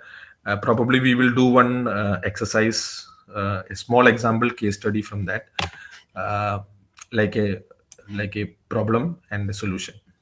So that will be the content of this particular presentation. So as you all know, in India, RE is actually uh, witnessing a tremendous, I should say, growth. Because when I joined this RE almost like 13, 14 years back, we were talking about like 7% or 8% of RE, or even less than that. And we were not even thinking about a grid connected or any solar plants or like that. But now, as on today, if you look at our targets and ambitions are so huge. So the broader or the final vision of our country, of course, was declared in COP26, like mm, by 2070 we should be net zero. So of course it looks like a very longer duration, but uh, every time, we talk about meeting or augmenting the demand, of course there is a new demand coming up. So that is what always happens. So a futuristic planning is very important. The numbers are so huge. You can see 500 gigawatt by 2030 is a very large number. And our electricity capacity, we are aiming at from a non-fossil fuels by 2030 almost like 50%. So that is another big uh, objective or vision we have. So there are a lot of challenges to that. Of course, there are a lot of stakeholders working on to that. We can see that from the perspective of generation, transmission, all these things are very important. And this include like any kind of a technology, let it be solar, wind, or as on today we discuss about green hydrogen. That could be one of another uh, non-fossil fuel technology. And the ultimate aim is to curb the carbon emissions. So we have a shorter target, like by 2030 we should be able to reduce almost 1 billion tons from the figure of like 2005. Now those are the larger objectives, so we work on towards achieving that larger objectives. In the global scenario, if you look at this is a figure from December 2023, last year. Like we are actually in fourth position with respect to RE capacity. Probably by this time we might have surpassed Brazil. We are at the third position now. And our demand is also on a higher side. So of course we are in a fast moving side, especially with respect to solar. And if you look at the source wise country rankings, like in solar, we have, I think as of today, we are somewhere near to 90 plus gigawatt. And in hydro we are in the fifth, wind we are in the fourth, and bio we are in the fourth. And hydrogen, we started our journey. It is slowly we are keeping our footstep. Looking at the potential part, there are estimates from different agencies. In 2014, we had an estimate from NICE, like solar power is around 749 gigawatt, but wind power is almost 164 gigawatt. And as a total, it is like 2100 gigawatt. But eventually, if you look at these all potential estimation, comes with a lot of assumptions and checkpoints. So when we see today, the technology has improved. The potential numbers are also has improved. Now currently we are updating this figure for various states. We can see it is going beyond this number. And the reason is very simple: the technology has improved, and the assumptions what we envisaged that time, the business models have changed, the manufacturing base have changed. So ideally we have a much more potential in this country with respect to RE capacity. With respect to the key achievements, as on April this year, financial year, we have almost 192 gigawatt of RE capacity installed, and which is almost like curbing of 1 billion tons of emissions. And with respect to the electricity share, we are almost like contributing to 20% of in terms of kilowatt hour.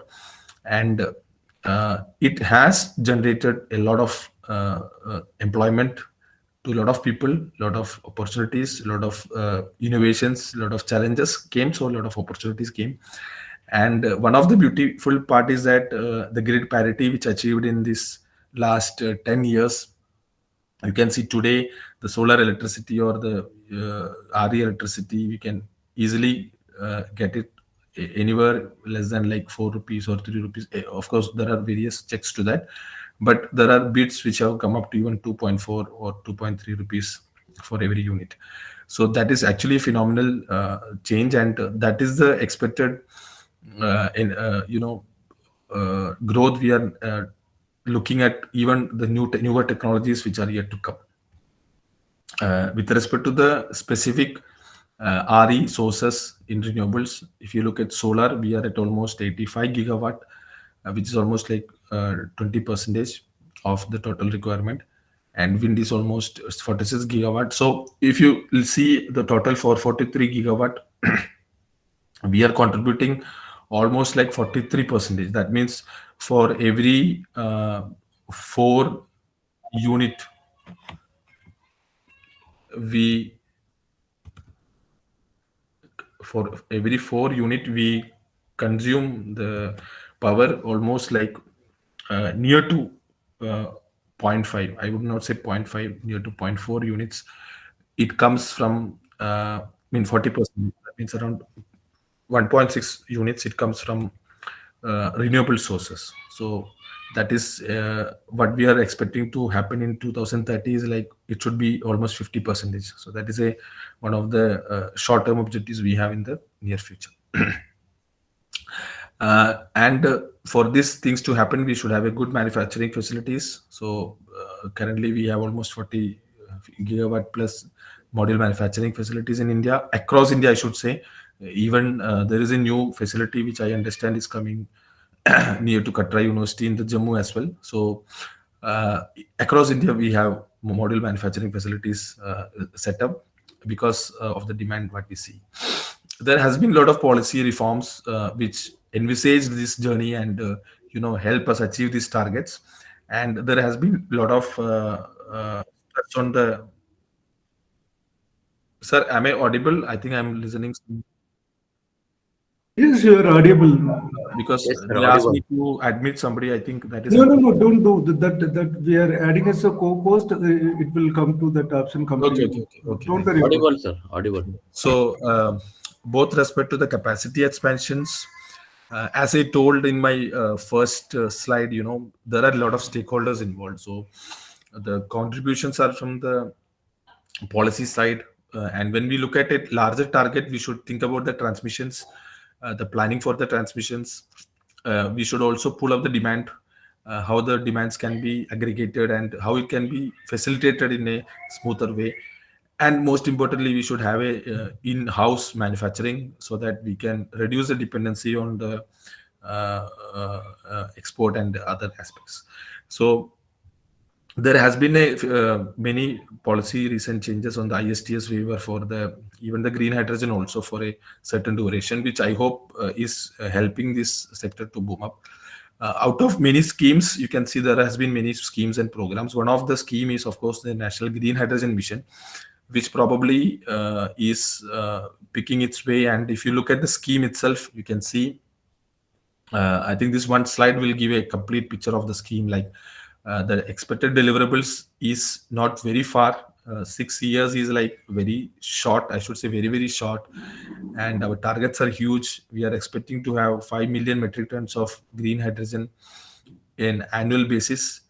And the capacity what we envisage from the electrolyzer side is, that is, as I mentioned, we should have an in-house manufacturing. So almost 60 to 100 gigawatt of electrolyzer capacities. And the if we are talking about green hydrogen, I think in the next slide we will be discussing about the how do you define what is a green hydrogen. It's always a confusing terminology. So one of the requirement is it should be from a RE source. So so when we need a green hydrogen, we should have a RE. So it is an additional 125 gigawatt we are expecting for this green hydrogen generation, and that is another target for the next 6 years. And associated, as I told, the transmissions and plannings will come up with that. The Of course, the other benefits, as mentioned, like it will be averting the CO2 emissions and creating a lot of jobs and investments in the country. A couple of specific mission components in the green hydrogen mission, if you can look at. One is the if you look in the first point, it is the intervention on the green hydrogen transition. So one of the resource for the transition is the availability of these equipments. And under the site scheme, already I think they have allotted this tender to many players, uh, and for the manufacturing of electrolyzer as one of the component, or in case it is not from the electrolyzer point of view, for the production of hydrogen, that is the second part of that. So I think that is already in line, and they have allotted. I will share some of the information which is available, like which all are the industries which have benefited out of it and who are working in this sector, so that I think tomorrow, as faculties, when you interact with your students, or if you're looking at opportunities for this sector, you can approach this. What are the industries working in this sector. And these are the other components, which includes the public awareness, program management, and certain specific sectors like mobility sectors and shipping, ports projects, all those things. And R&D also is one of the component in that. And if you see, one of the important aspect is the last one, the development of testing facilities and standards. Because when we talk about any technology penetration, we need to have a good quality control mechanisms. And especially when we talk about hydrogen, quality is one of the aspect, and the zeroth aspect, I should say, the most important aspect is the safety. So from that perspective also, there are some uh, uh, initiatives from the ministry side or the government side, which I will discuss in the coming slide, which NICE is a part of. So in India, I think there has been a lot of deliberations into this, what is a green hydrogen is about. And if you see, like, there has been a lot of conclaves happening and a lot of stakeholders involved. And this is the key definitions which came out and well defined in the document from the Indian perspective, that a green hydrogen shall mean the hydrogen produced using any RE sources. So RE should be a key word there. It should be any of the renewable energy source, including but not limited to the production through electrolyzers or conversion of biomass. So that is also converted as an, or considered as a green hydrogen.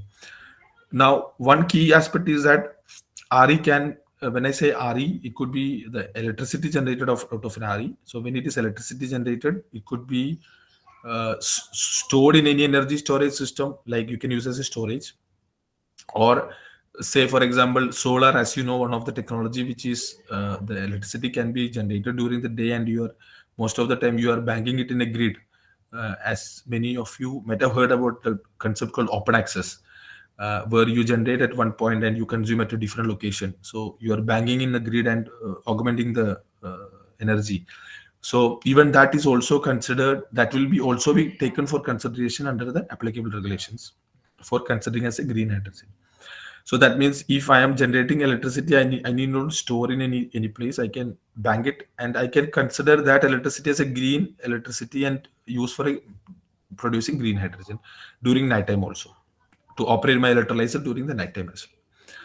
And another very important aspects of the definition, if you look at, is whatever the green hydrogen is produced through electrolysis process, the emissions or the greenhouse gas emissions arising from these processes, like water treatment, drying, gas treatment, all this process shall not be greater than a 2 kilogram of CO2 equivalent for producing 1 kilogram of hydrogen. And this will be taken, or not an instant point, or not an instant or a daily scale, but it will be taken as an average over a 12-month period. So the ultimate thing is that in order to certify or understand or to claim that, okay, this particular is hydrogen produced is a green hydrogen, we need to have a minimal average or minimal data of a 12-month period, which can be monitored and assessed. And that is, as I mentioned, it is both from the point of the source of energy used, how much is the CO2 associated to that, also to other process like water treatment, drying, and gas treatment. And I should put it here like this is going to be one of the new area of I should say a profession probably, as like we have chartered engineers, this assessment, or like energy auditors, we have assessment of this green hydrogen, or hydrogen as a green hydrogen, to assess that this is going to be one of a good profession which is coming in the future. Probably nowadays it is not, probably not heard, because it is just shaping its own format, like what should be the methodology to do, and who should be the agency to carry out these things. So these are shaping out. Now once that is ready, like maybe in the next 10-15 years, we can see there is a pool of requirement of professionals who can contribute to this aspect, like how to assess a particular system, or a particular system which is producing hydrogen, can it be classified as a green hydrogen or not. And probably that by that time the definitions may keep change according to the available technology in that time.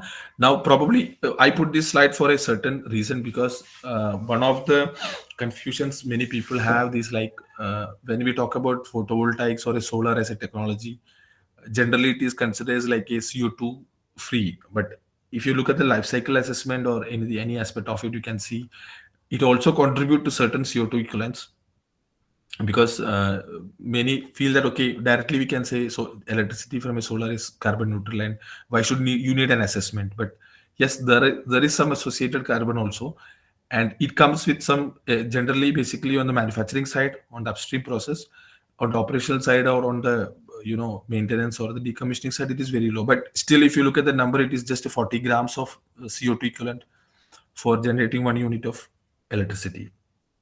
And I'm sure that everybody is noting this number, 40 gram of CO2, because later when we do an example case study, this number is going to be very useful for you. But if you look at it coal, probably this number is somewhere between, I should say, 800 to 1000 gram. That depends on the grade of coal. But one important aspect we can see is that almost majority of this emission is during the operational process. So that is the key important aspect of it. In a global scenario, if you look at, there are a lot of projects happening across the world, and this particular sector is booming. But if you look at the production side, the electrolysis process is still in not a mature stage, like it is just happening out. Majorly, it is based on oil reforming or coal gasification, or even the natural gas methane. So those are the major processes. And as I mentioned earlier, in the total scheme, there is a component called site transition, like identifying a manufacturer for the developing manufacturing facility for manufacturing of electrolyzers. And I think these are the kind of the bidders which was I think in the recent SECI tender they have identified at this level, and the type of electrolyzer they are going to manufacture. So uh, I, I I want to share this because this would give you an idea who are the key players involved in this, and probably that will help even at your student level, like to who are interested in doing work in hydrogen, they can approach these companies, and from the or even get more good job opportunities from that. Uh, in the bucket two, I think in the second bucket, these are the companies who have been awarded this thing.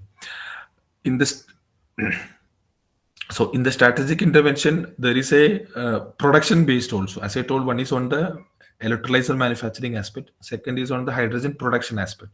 So in that, basically, they are given a target of not manufacturing an electrolyzer. They can use any electrolyzer, but they are given a target of producing the green hydrogen, say million tons of hydrogen in every year. So this is the kind of a bucket list what was realized in the recent site tender. And from the in the bucket two, from the biomass based pathways, there is only one player, that is the BPCL, which they have taken almost 2000 metric tons per annum. But I should say there is a huge potential and opportunity coming in this sector. Looking at these, industries involved in this and the investment looking at this, which is a good opportunity, of course, both for the employment for the professionals as well as for understanding newer challenges and technologies, or with respect to the research also, because most of the things, the technology transition is happening. These are new things for most of the players, so they are also looking at more R&D or support, developmental support from all the stakeholders across. Coming to NICE, so NISE, earlier we were known as Solar Energy Center. We are a part of ministry, and we are an autonomous institute under the Ministry of Renewable and Renewable Energy. Established, of course, as I told, Solar Energy Center was established almost 35 years back, but it has been converted to NICE recently in 2014. And our major mandate include the research development, solar component testing certification, capacity building, uh, consultancy activities, development of solar products, solar assessment, and of course, green hydrogen and fuel cell is one of the uh, major divisions in our place. As I told, we have all these activities: skill development, testing standardization, of course, solar photovoltaic dedicated test labs and solar thermal test labs, and resource assessment as well.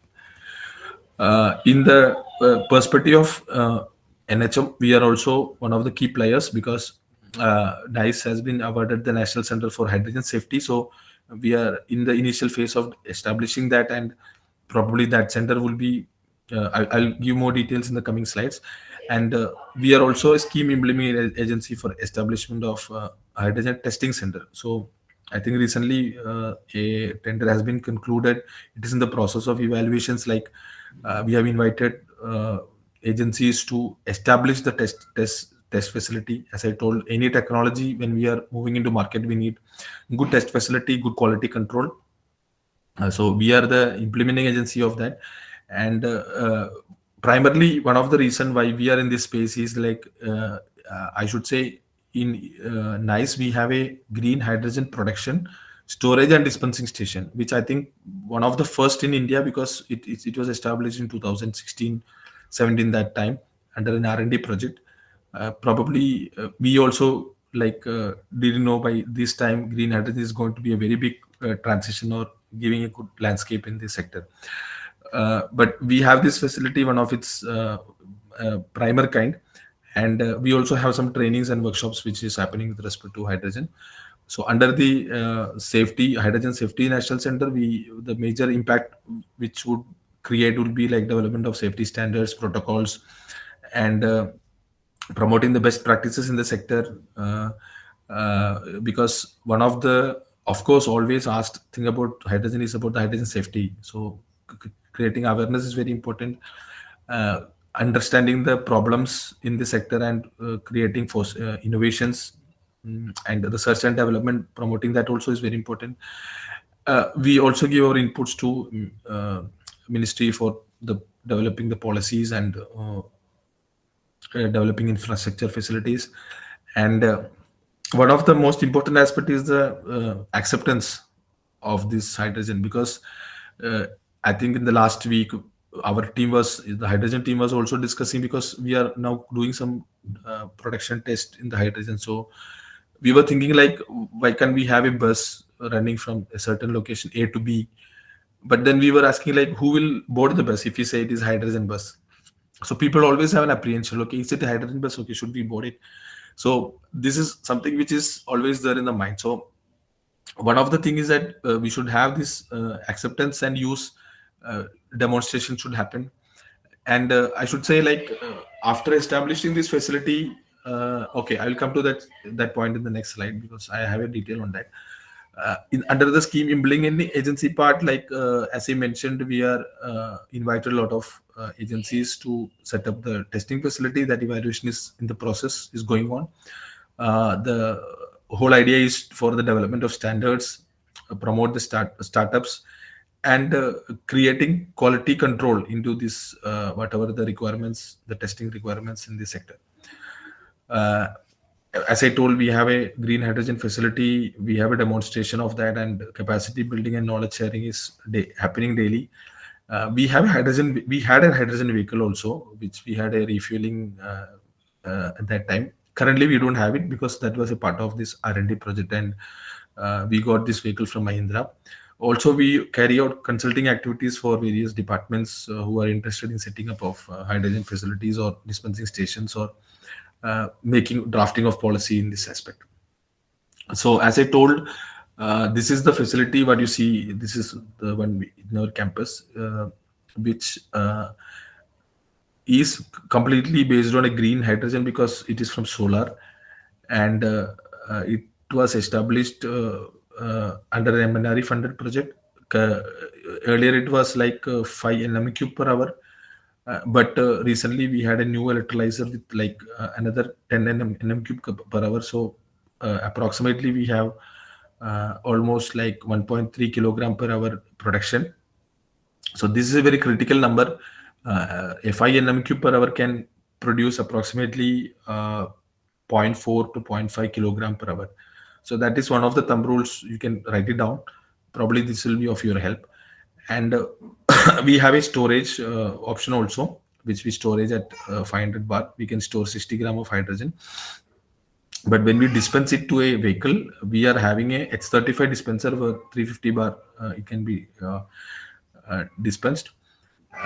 The hydrogen what we produce is one of its purest quality and the fuel cell based, because there are various quality purity associated to the hydrogen. So this being a electrolysis process, we have a good high pure hydrogen from that. So this is the station, or a glimpse of our station. Like we have 5 nm station and 10 nm electrolyzer.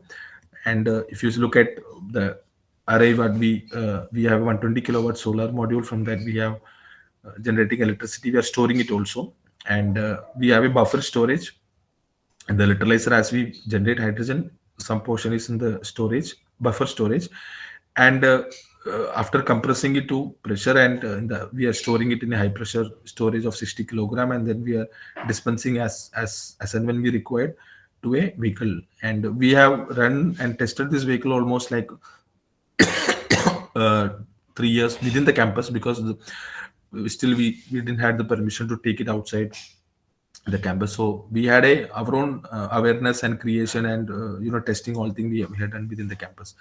In fact, our campus is almost like 200 to 50 acres, so we had enough area to cover up.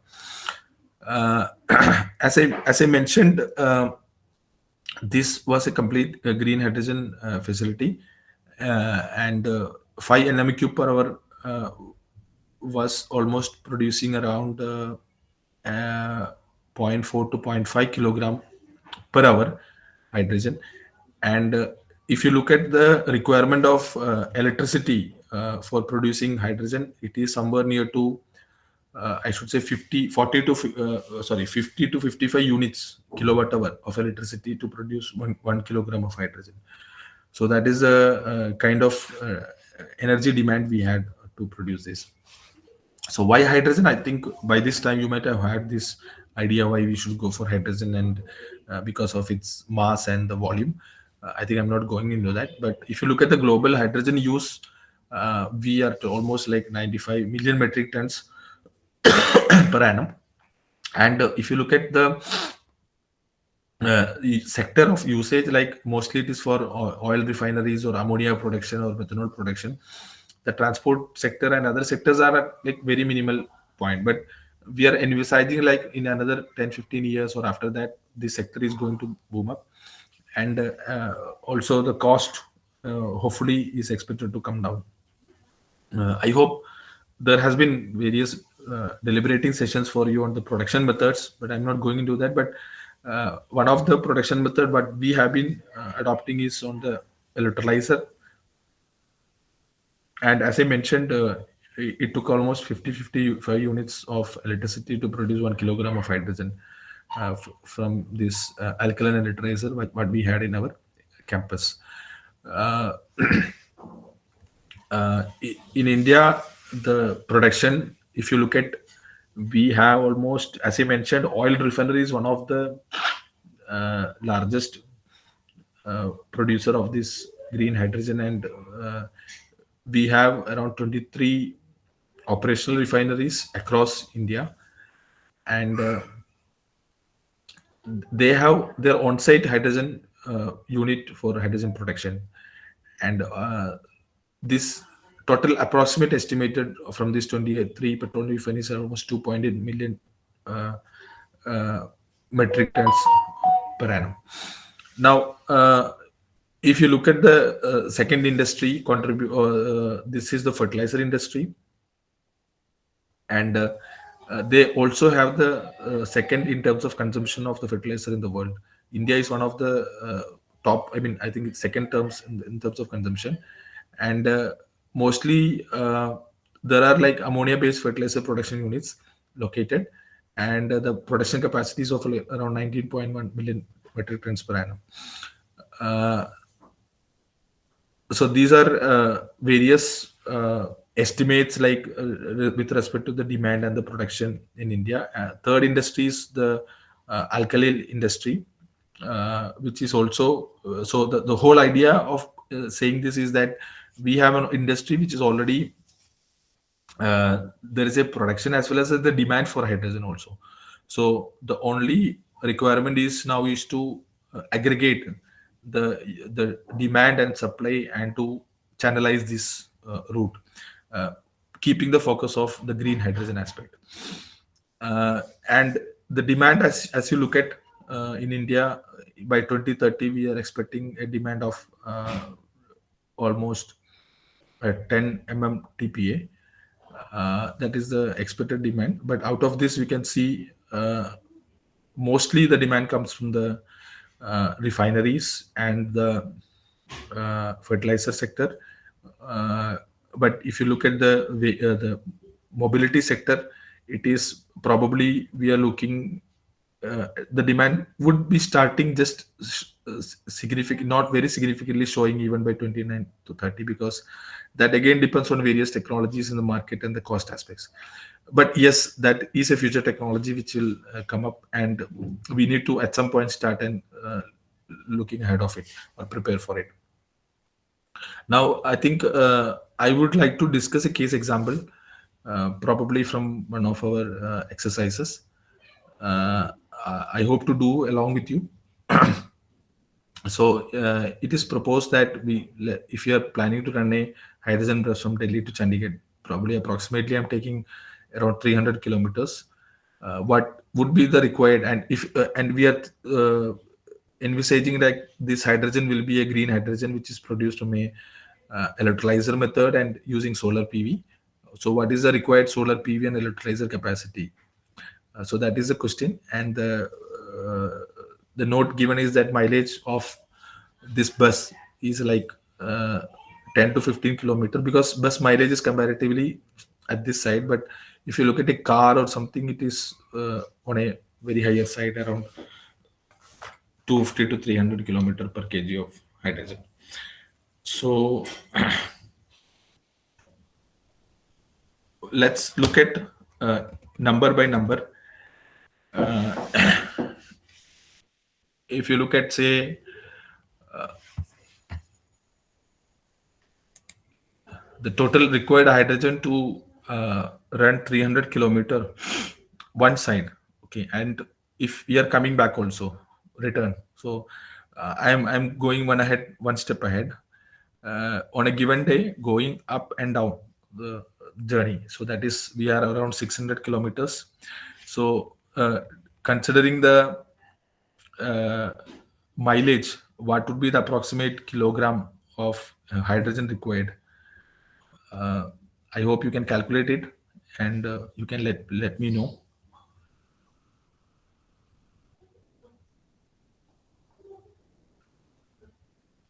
If anybody can calculate. And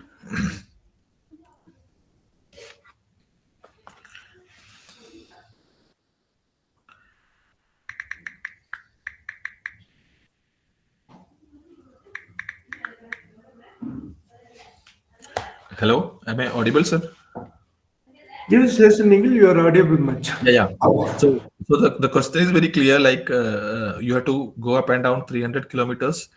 That means 300 kilometer up and 300 kilometer down. So it is total 600 kilometers, and your mileage is given That is from 1 kilogram of hydrogen, you can run up to 10 to 15 kilometers. So, what is the total hydrogen required?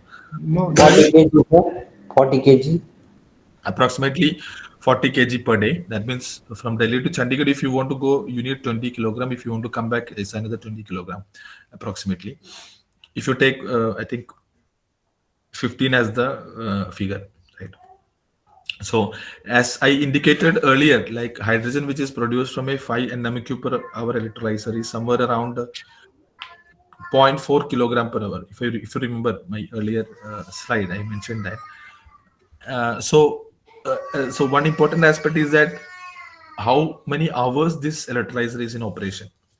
So, in if we assume that this is 24 hours operating, now that is a catch here. Now, if it want to operate for 24 hours, and if it want to take energy to run this, as I mentioned, if you are talking about green hydrogen, if you are taking the energy from a RE source, and this RE, if it is solar, then this solar is only daytime operation. So, should we need to go for a battery storage, store it in the battery and use that energy during the night? So that comes with some cost. Or like I can bank this energy in the grid, excess energy, and from there I can use that energy during the night time. That is another aspect. But the whole idea is, if I assume that what this electrolyzer is operating for 24 hours, so this is expected to generate approximately 10 kilogram of hydrogen per day. Per day is in the assumption of 24 hours, like 24 hours. So our requirement is almost like 40 kilogram per day. So one 5 nm per hour can produce almost 10 kilogram per day, considering 24 hours operation. So uh, can you tell me like how many electrolyzer we require in specifications of 5 nm per hour? It is like a direct number.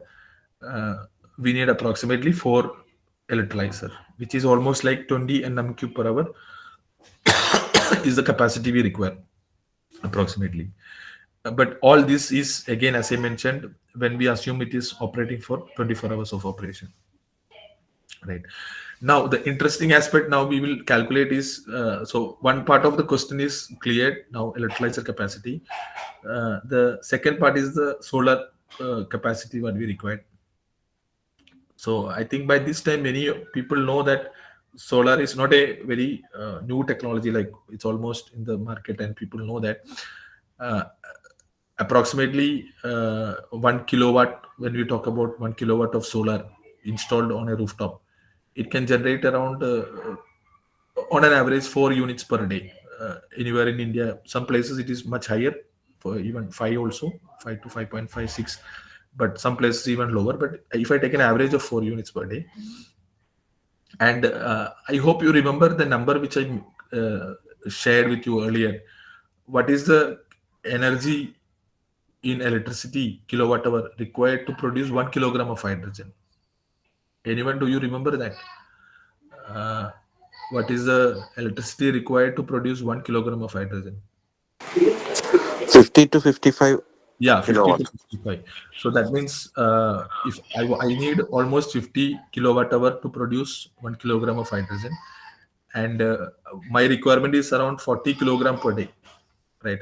So what is the total electricity I required in terms of kilowatt hour per day? How much?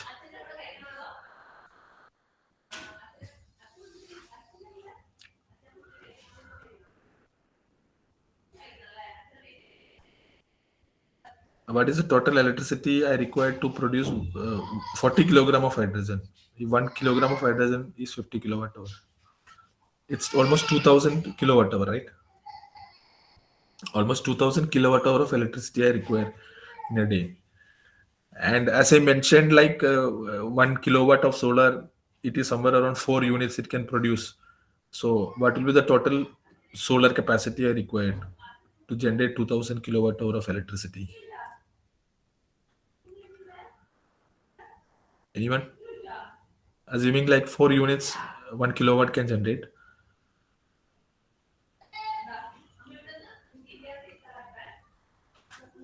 So if 1 kilowatt can generate approximately 4 units in a day, my requirement is around 2000. So I may require almost like a zero point 0.5 megawatt or a 500 kilowatt of solar capacity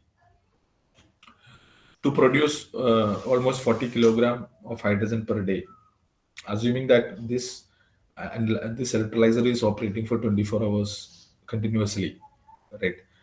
Now, there are a couple of things you can see here. This is almost like a direct derivation or calculations, but there are options for optimizations. Like when we are talking about storage, so you can generate and store the hydrogen rather than storing in form of electricity. You can store in forms of hydrogen as well.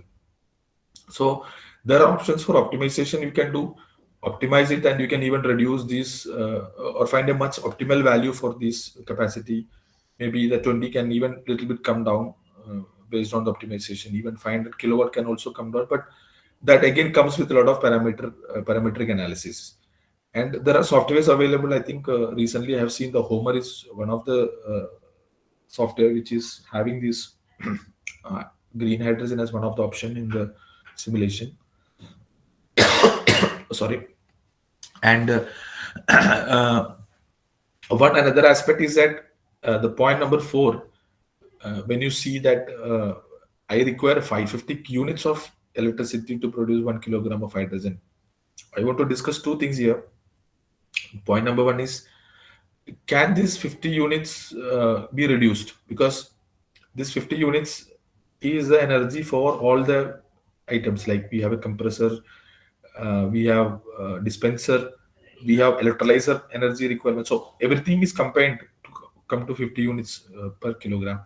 So now the whole uh, R&D development and the effort is to improve the efficiency and reduce the specific consumption, the what we call it as specific consumption, that the energy required to produce 1 kilogram of hydrogen. If it can be reduced, then I think it can impact positively on the cost also, and most importantly, it can uh, impact the CO2 emission aspect as well. So if I recollect again, one of the slide I mentioned you about the CO2 emissions associated with photovoltaic modules. Uh, if anybody remembers, can you recollect that number and tell me what is the grams of CO2 associated for generating 1 unit electricity from PV technology? Anybody, if you remember?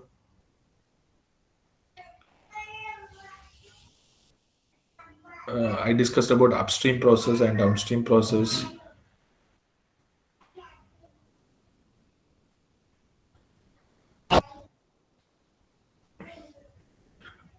Hello? It Mr. was Mr. Ankur, you given some number on the chart box. Could you repeat it? We appreciate you. okay. I think I am missing the chat box. Let me check it. Professor Ishwaramurthy sir is given 2 kg. Yeah, it is 40.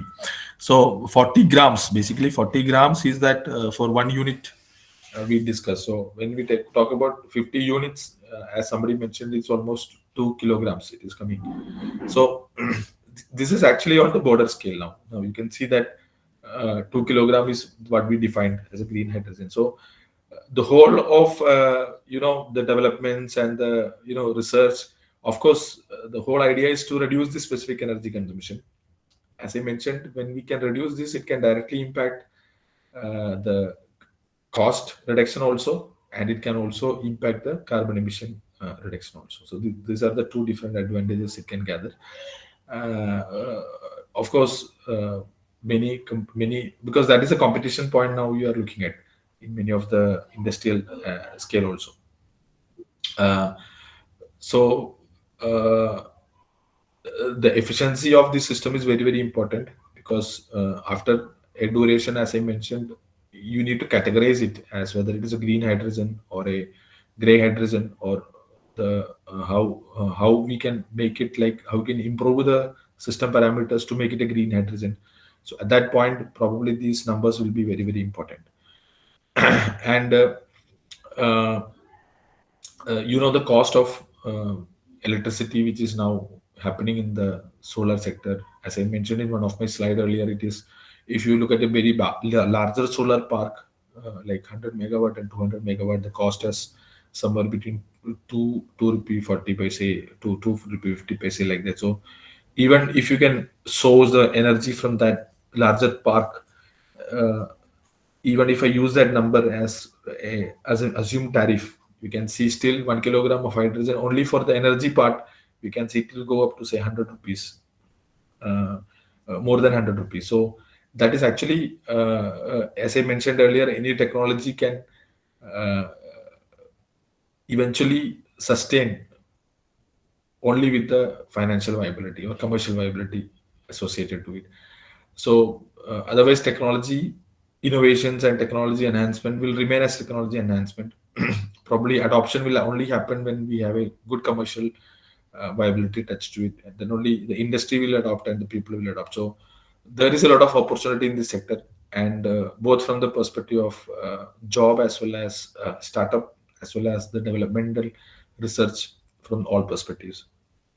So with that note, I think I will conclude my this session. As I told, uh, the hydrogen energy is, of course, uh, is one of the future. We are moving with targets, and we have already started the in the mission mode. And I think the cost is now is the deciding factor. Like, I think by some time in future we can see there is a cost competition coming up in the even this sector also, and the demand what we are expecting is it will grow by almost fivefold by 2050, as it is one of the cleanest fuel which we can say which exists in the world today. And it has a very good potential to decarbonize the very hard abate sectors, like as I told, the uh, industries like fertilizer industry or those industries. So this has a very good potential to decarbonize that particular sector, and also to promote clean transportation, not only in the road, probably even in the waterways also. So there is a huge opportunity what we see in that, because if you see the scheme document, there is some component even we are seeing on the port, and that is going to make a larger shift when we are talking about a green hydrogen waterways in the future. So I think I will, with that, I will conclude here, and I'm sure it could give you some information, and probably you could learn something new from this session. I'll be happy to take any specific questions if there are any. Thank you. Yes, yes, thank you, Hello. Dr. Nikil. Yes, yes, over to participants. If you have questions, please. Thank you, sir. Hello, Dr. Nikhil. How are you doing? It was really great presentation, actually, and you certainly briefed out the entire process which is in the current scenario is going on. There have certain things in my mind I just wanted to get to know from your end. It's like just now we were discussing about the CO2 in solar sector. It is was like 40 gram for per kilowatt, I believe, isn't it? Yes, sir. You please continue. I'm listening to you. Yeah, and I just wanted to know one thing. I mean, the CO2 calculation is used to be for the operation only, or it included the entire life of that particular instruments or equipments which are using for the solar generation and disposal of those cells and the batteries and the other cables, PVCs used in that cables or other things also. So is that included in that calculation, or that is the excluded part? Sir, is my slide still visible to you? No, No, no, slides are not visible right now. nothing. Okay. One second. Okay. Sir आपका नाम क्या है sir? Can you just introduce also? Nishan Tiwari. अच्छा, okay. You are from university. Uh, yeah, I'm a student of NLSIU. Okay, okay. That is for If the you legislation. So my see, second see question was into that this only. slide, if you see this, I think this is visible now. Slide. Yeah, it is visible now. I think it is given in this the process, like how much percentage wise it is in the operational part and the upstream process and the downstream process. I think this is what you are asking, no? Like what is the split Yeah, up of? exactly, Yeah, exactly, exactly. So, yeah, my question was like, and in the end of that process, in during the system plan decommissioning and the disposal side, it is like 5% to 20%. So that 40 gram is included of that yeah, yeah. 20%. Yeah, that means like almost like we say 8 grams of that is in that downstream process out Okay. of 48 grams. Like so, the whole idea is to the whole idea is like the most of the CO2 what associated is on the manufacturing process or even during the transportation of these modules and everything constructional Mm-hmm. phase. If you look at the counterpart, you can see most of the 98% is in the operational process. But operational process, if you look at solar operation, is for 25 years, and that 25 years, that CO2 emission is very, very, very limited. Very limited. Yeah, Very, very that limited. is Yeah. near to the negligible point. Exactly, exactly. So I Yeah, don't want to give a zero figure because zero is not a practical figure. People say that okay, it's of zero. course. It's not like that. It's not like that. There is some Right. associated emissions actually. Okay, fine, fine. Thank you. Thanks a lot. My Okay. second question is like, uh, there is as such no regulation or legislation has been created for the hydrogen. So, what is the, I mean, take on that actually? I'm just So curious to ask. so I will not say there is no. I I mean, mean, it's like, I'm not saying there is no as such. no, no. There are certain things which are following up as per the solar and wind energy sector. But as we are using the hydrogen, and there have certain things like in the R&D and the other process. So, Correct. are we having certain specific rules for importing of the hydrogen equipments or exporting the hydrogen, or is there any structure of that for the legislation point of view? So fundamentally, hydrogen as such is not a new topic because as I shown you in my figure, there are a lot of industries already handling hydrogen, and from the utilization Certainly. point of view, there are Yeah. regulations and rules and standards and export and all the things are in place. But if you look Right. at from the perspective of generation perspective, Mm-hmm. as there are new technologies from the storage perspective and Mm-hmm. couple of utilization like say fuel cell vehicles are coming up from that perspective. I think the standards are in the nascent stage and it is in the developmental stage, okay, which I think even in India is all we are also in the process of adopting and we are reviewing it, and we are one of the agency which we are trying to explore these aspects.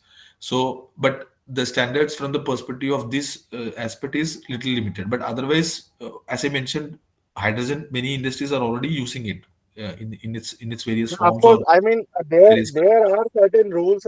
Sorry for the intrusion. My question was like, there are the rules for the other hydrogen form which already using since back. But as far as we are concerning about the green hydrogen, Green hydrogen, yeah. so yeah, there must be certain things as the solar has been launched. At that time, certain tax relaxation and the other things has been provided as per the end customer or end users perspective. So I was connecting in that way for the green hydrogen. So that Yeah. was my actual question. Actually, Yeah. I missed somehow to explain it to you. So there has been some waiver in the transmissions for utilizing this green hat. Earlier it was announced, I think, in the GH2. So, but it is actually a evolving process. So probably it is coming up in many aspects because as we start using and doing it, we see okay there is a challenge. Then we think about the what should be the regulations and what should be the new policy intervention should happen. So of course that from the as you can see manufacturing side they are supporting up That is one of the interventions. But Right. now, as you see, manufacturing is not enough because we need to see whether it is qualitative requirements are met. So now we are establishing testing facilities. So Mm-hmm. along with that, we are also thinking the standardization part. So this is a slow process, and I hope it will. It is in the process of converging. I will not say it will converge at a single point and at a It is an emerging technology, so we can say that, I mean, for a standard, as far as the standardization is concerned, is going to be stabilized once it could be in the routine production sort of yeah. thing. And one thing I can surely say, it is going in a positive direction. So that is the Of best course. part of it. Okay. Right. Thank you. Thank you. Thanks a lot. Thank you. Thank you. Thank you, Nishant. So, yes, Ankur sir, please. Hello. Yes, sir. Yes, proceed. Go Yes, ahead. sir. Good evening, sir. Good evening, sir. Sir, my question is, since we are dependent upon the power that is being supplied by the coal and hard to wait industries like cement, steel, they are also running on the coal.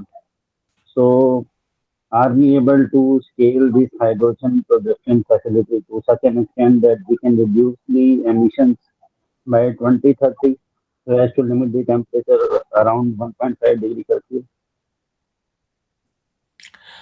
Okay, so probably I will understand your question as a direct question, like whether we'll be able to achieve this 1.5 degrees. So I Yes, think this yes, is a yes. million dollar And question everybody. hydrogen is scaled up to such a level so quickly that it can replace the coal, uh, since we are dependent upon the coal only for power generation. Correct, correct. So because I think this temperature part, I think this Mm, is something which is totally because the demand is, if you look at the energy demand, if I share some numbers with you, yeah, in the late every in 2021, I think Indian energy statistics, right, the latest figure came up. So one of the key reference, what inference, what they have given is that our energy demand almost doubles every 10 years, almost doubles, yeah, right? yeah, From that perspective, if you look at, I think this is a very challenging target yes, to achieve that. But at some point, we have to start, and we are doing it very, very good way.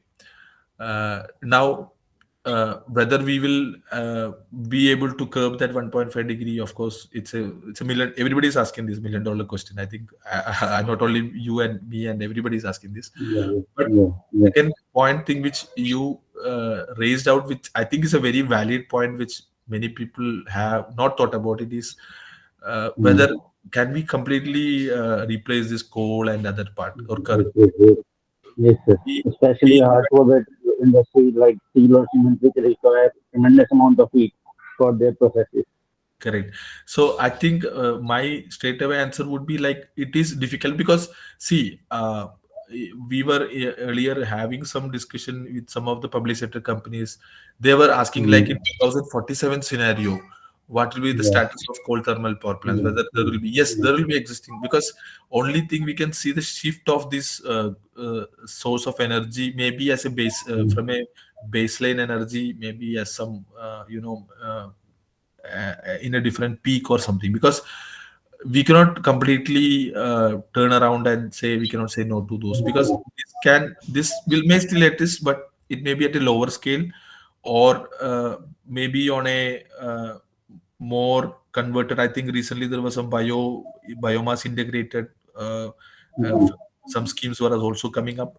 So mm, we cannot completely substitute this portion of that, yes. or neglect that portion of energy, especially industry is at this point hard debated industries are completely dependent on Yes, sir, it. because it has taken almost a century to optimize these systems, Correct. and we can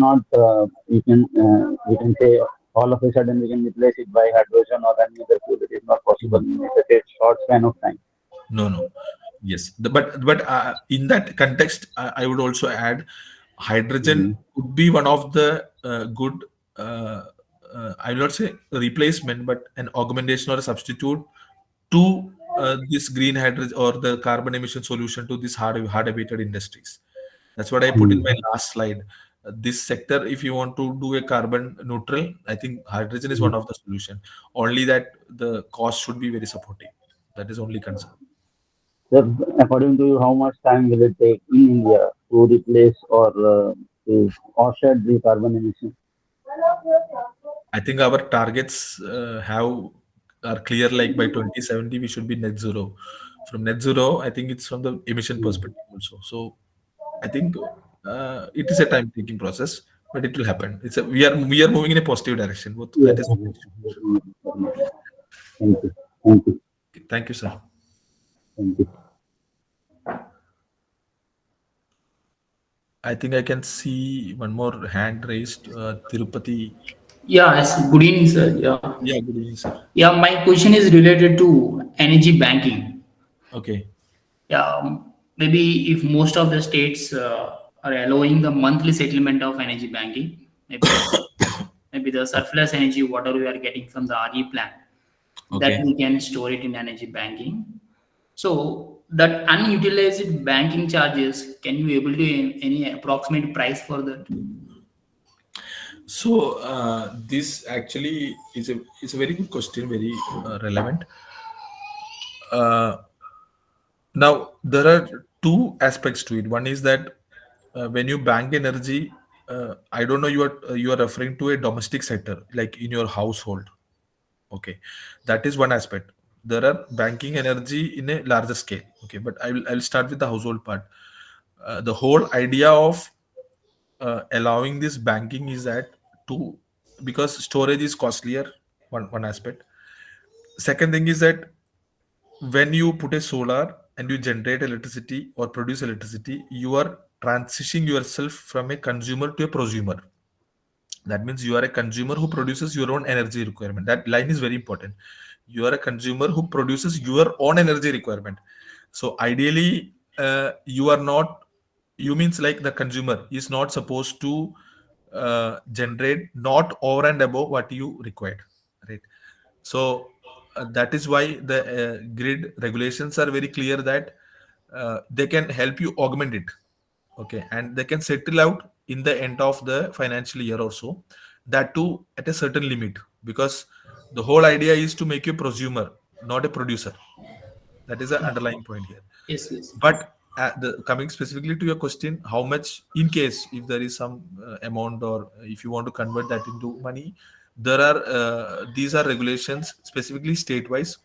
They are called solar tariff, and it is something which is ranging in between, say, I would say 2 rupee 50 paise to maybe 3 rupee 50. It depends on various state to states. Okay, and it is varying also. But the whole idea is not to make you a producer but a prosumer. So that is understanding here. I hope I'm clear. Yeah, I heard that unutilized energy they consider as a zero. They don't pay return anything. Maybe if you go for larger capacities. Larger capacity again, it is on certain PPA they work on, because if you look at the augmenting the energy demand, uh, basically it works on a certain, because if you have a defined load, well defined load, then I think if the regulation allows you to use that load, end of the day, right? So that is it, because the regulations are very different for different states, and it's flexible also. So larger industries, it is a different totally different thing, and there is a time of day also coming in for larger industries. It's just not the settlement alone, the time of day, everything will come up there. Yeah. Just one more question, sir. The which one will you size that one energy storage? Suppose I have a lot of surplus. I can oversize my electrolyzer. I can generate the hydrogen. I am storing the hydrogen whenever I need. I can utilize that one. That is the one option. The second one is if I store the surplus energy in the BESS. So whenever I have the deficit, I am producing the hydrogen. The which one is the better option for that? So better from the cost perspective or utilization perspective? Yeah, cost perspective. I think obviously I think nowadays bus systems are more even. Even I'm not talking about hydrogen. Bus systems are even come very viable even for some industrial sector also, and even for the normal electricity applications. So from the cost perspective, I think that would be much better, because storing hydrogen again, you have to transporting that to your utility part is very very difficult, right? So electricity is easy to transport, or you can transmit it easily. So from that perspective, I think that is more viable.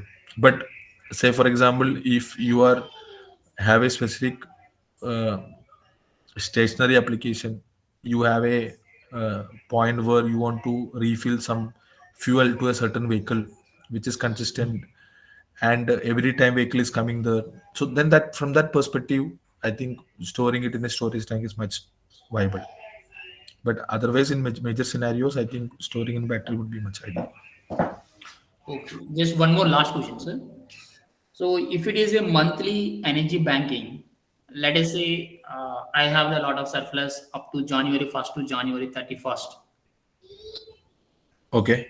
I'm going for only solar. The solar we can't generate the energy at midnight. So the midnight 12 p.m. or 1 a.m. the monthly settlement is over. So I don't have the energy. So without any depositing energy, can I draw the power from the grid?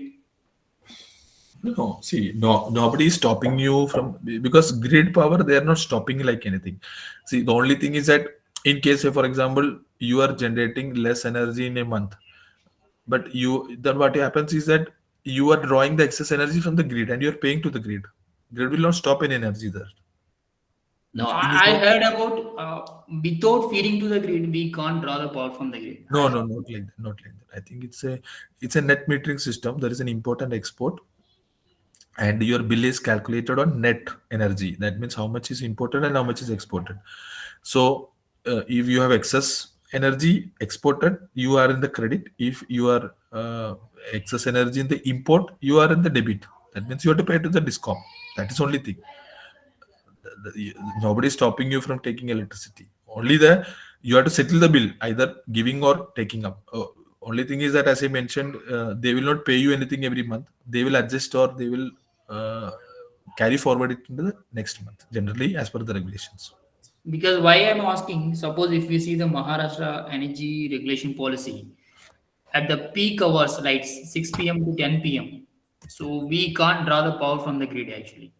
So there is a policy guidelines, maybe it can vary to state wise. That's why I'm asking. Okay, is that for industries? Yes, yes, industries, because I'm involving in the energy modeling of green hydrogen pods. So I used to do all the things. That's why I'm asking. But I will not say. See, you cannot ask anybody not to take a electricity. Only thing, it might be a costly electricity. That is only thing. Okay, Okay. it's not that you cannot draw electricity, but you may be charged higher because it's a time of day tariff. So people may have to pay higher because demand is more. So that is the concept. Okay, fine, sir. Thank you.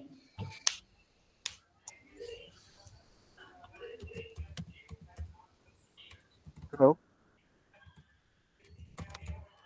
Hello. Hello. Yes, yes, Nishant. Yeah, sir. Just a quick question I have. Actually, during the presentation, sir has mentioned the chartered engineer term. So I would like to know, I mean, is there any specific body who are authorizing chartered engineer for green hydrogen concern, or it is applicable for like we are accepting the IEI chartered engineers also, or some other professional engineers from European countries also? No, not till now, because uh, I think for assessment of this green hydrogen asset, this thing, I think that assessment body is being now explored. Who can do that? Okay, I think probably there are some couple of government agencies have been in talk. I think it is not finalized who will be the final authority who will be doing this assessment, or to whom it will be this thing to. So we are waiting, like who will be the authorized agency, or whether it will be energy auditor or a chartered engineer or any other which may be coming up as a new, so that we are looking at. Okay, so till now there is no any clarity on this. All right. So if anybody, any engineer having the exposure of 10 years and having the title from IIT Calcutta or from like P from European countries, then he could be eligible to assess this thing as such, though no regulation has been mandated for this. There should be As per some my kind of understanding. procedure which may be laid down sooner or later, because of course these are the basic requirement you mentioned, but there could be some kind of additional probably requirement. It could be in the form of skill enhancement or whatever it may be. So it may come up. Okay, okay. Sounds perfect. Thank you. Thank you so much. Yeah. Thank you, sir. Hello, sir. Hello, madam. Yes, sir. I have a one question like that. What are the current research is going on regarding the solar-driven hydrogen generation? So one probably could be the storage, from the storage perspective, storage tanks, and even the in the mobility application, the storage of this hydrogen is one of the things. So that is one of the because from the safety perspective and from the commercial cost perspective, how we can make a viable storage system. So that is one of the topic you may explore. And as I mentioned, the improving the efficiency of these systems. This is another area people are working on, how to minimize the losses, the stack losses, and the process losses, etc. And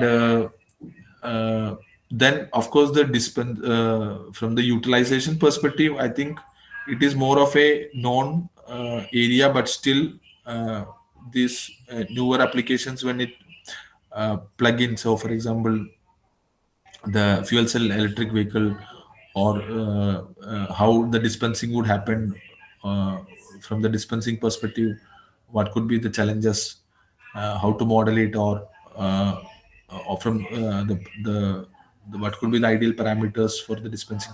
From that perspective, there are a lot of research options happening. And from the production side, from the material side, so that is more in the chemistry and production side, what kind of a process we can build up for maximizing the energy generation from the, or the improve the purity, further improve the purity of this hydrogen which has been produced. So these are a couple of research areas which is happening. Okay, sir. Thank you, sir. But ultimately the objective will be the safety and the cost. So that is one very important aspect. Okay. Okay. Thank you, sir. Hello, sir. Yes. Sir, is there any Indian electrolyzer manufacturer? Yes, there are many. I think already I have given the list also in the Okay, sir. slides. So the maximum capacity of electrolyzer they are providing, which means to the consumers, not for hydrogen production purpose, for their company. Suppose if any person wants to buy it, because you told you have already purchased alkaline electrolyzer for your purpose. Okay. Like that, if you want to purchase means, is there any Indian manufacturer? So a single unit, Single. a single unit minimum, I think on a if you want to look at a commercial scale up, 5 nm cube per hour is a standard unit which comes. There are 25 to 30 nm cube per hour available in the market. There are companies, I think, in Pune, in Maharashtra, and all there are companies. In Bangalore also, there are a couple of electrolyzer companies in this field.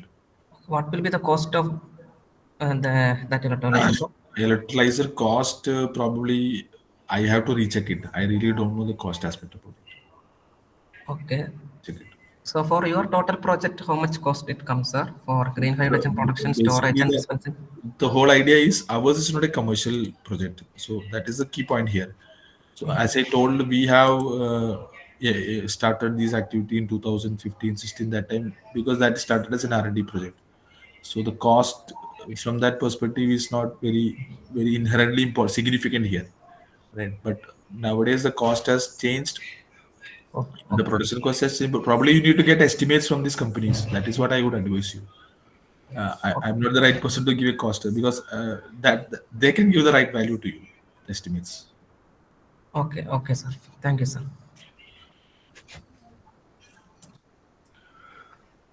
So thank you all the participants. So for your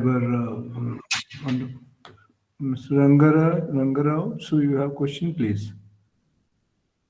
Dr. Rangarao. Hello, sir. Hello, sir. You are audible now. Proceed. Sir, this is Dr. Rangarao, sir, Vignan University. Um, Good evening, sir. Sir, your talk was very excellent, sir. Very informative. Informative. So I just want to know that this commercial aspects, how many years to take, in India to reach this commercial level, sir, as per our experience?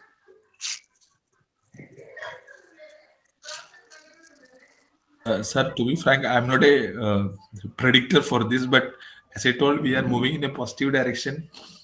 Our targets are huge, so this commercial, I think, already electrolyzer manufacturers space which has been allotted to many companies. So we can see a lot of electrolyzer manufacturers coming in the next 2-3 years. So of course we are converging to a better cost, but it is still in early stage to say what will be the approximate time or in which year it will come, because that is very difficult to say.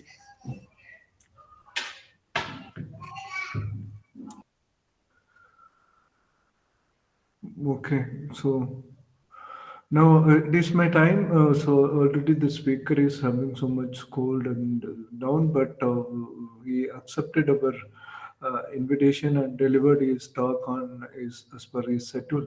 So it is a special thanks to Dr. Nikil for joining with us and delivered your insights. And given the live interactions, probably that many participants we noticed they are interacted, they given what you call the right answer for your questions. Dr. Rangarao, do you have questions now? No, sir. No, I don't have questions. Then please Thank you, sir. don't raise your hands. It's okay. Thank you. Yeah.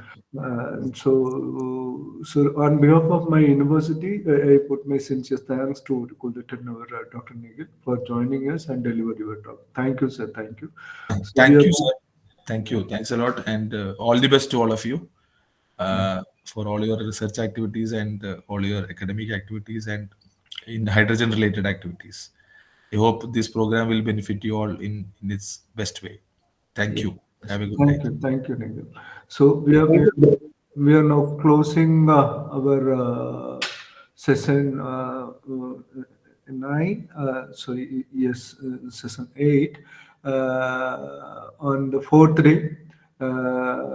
So we'll be joining by tomorrow. So tomorrow there will be small modification in the schedule. It was scheduled by 2 sessions for me.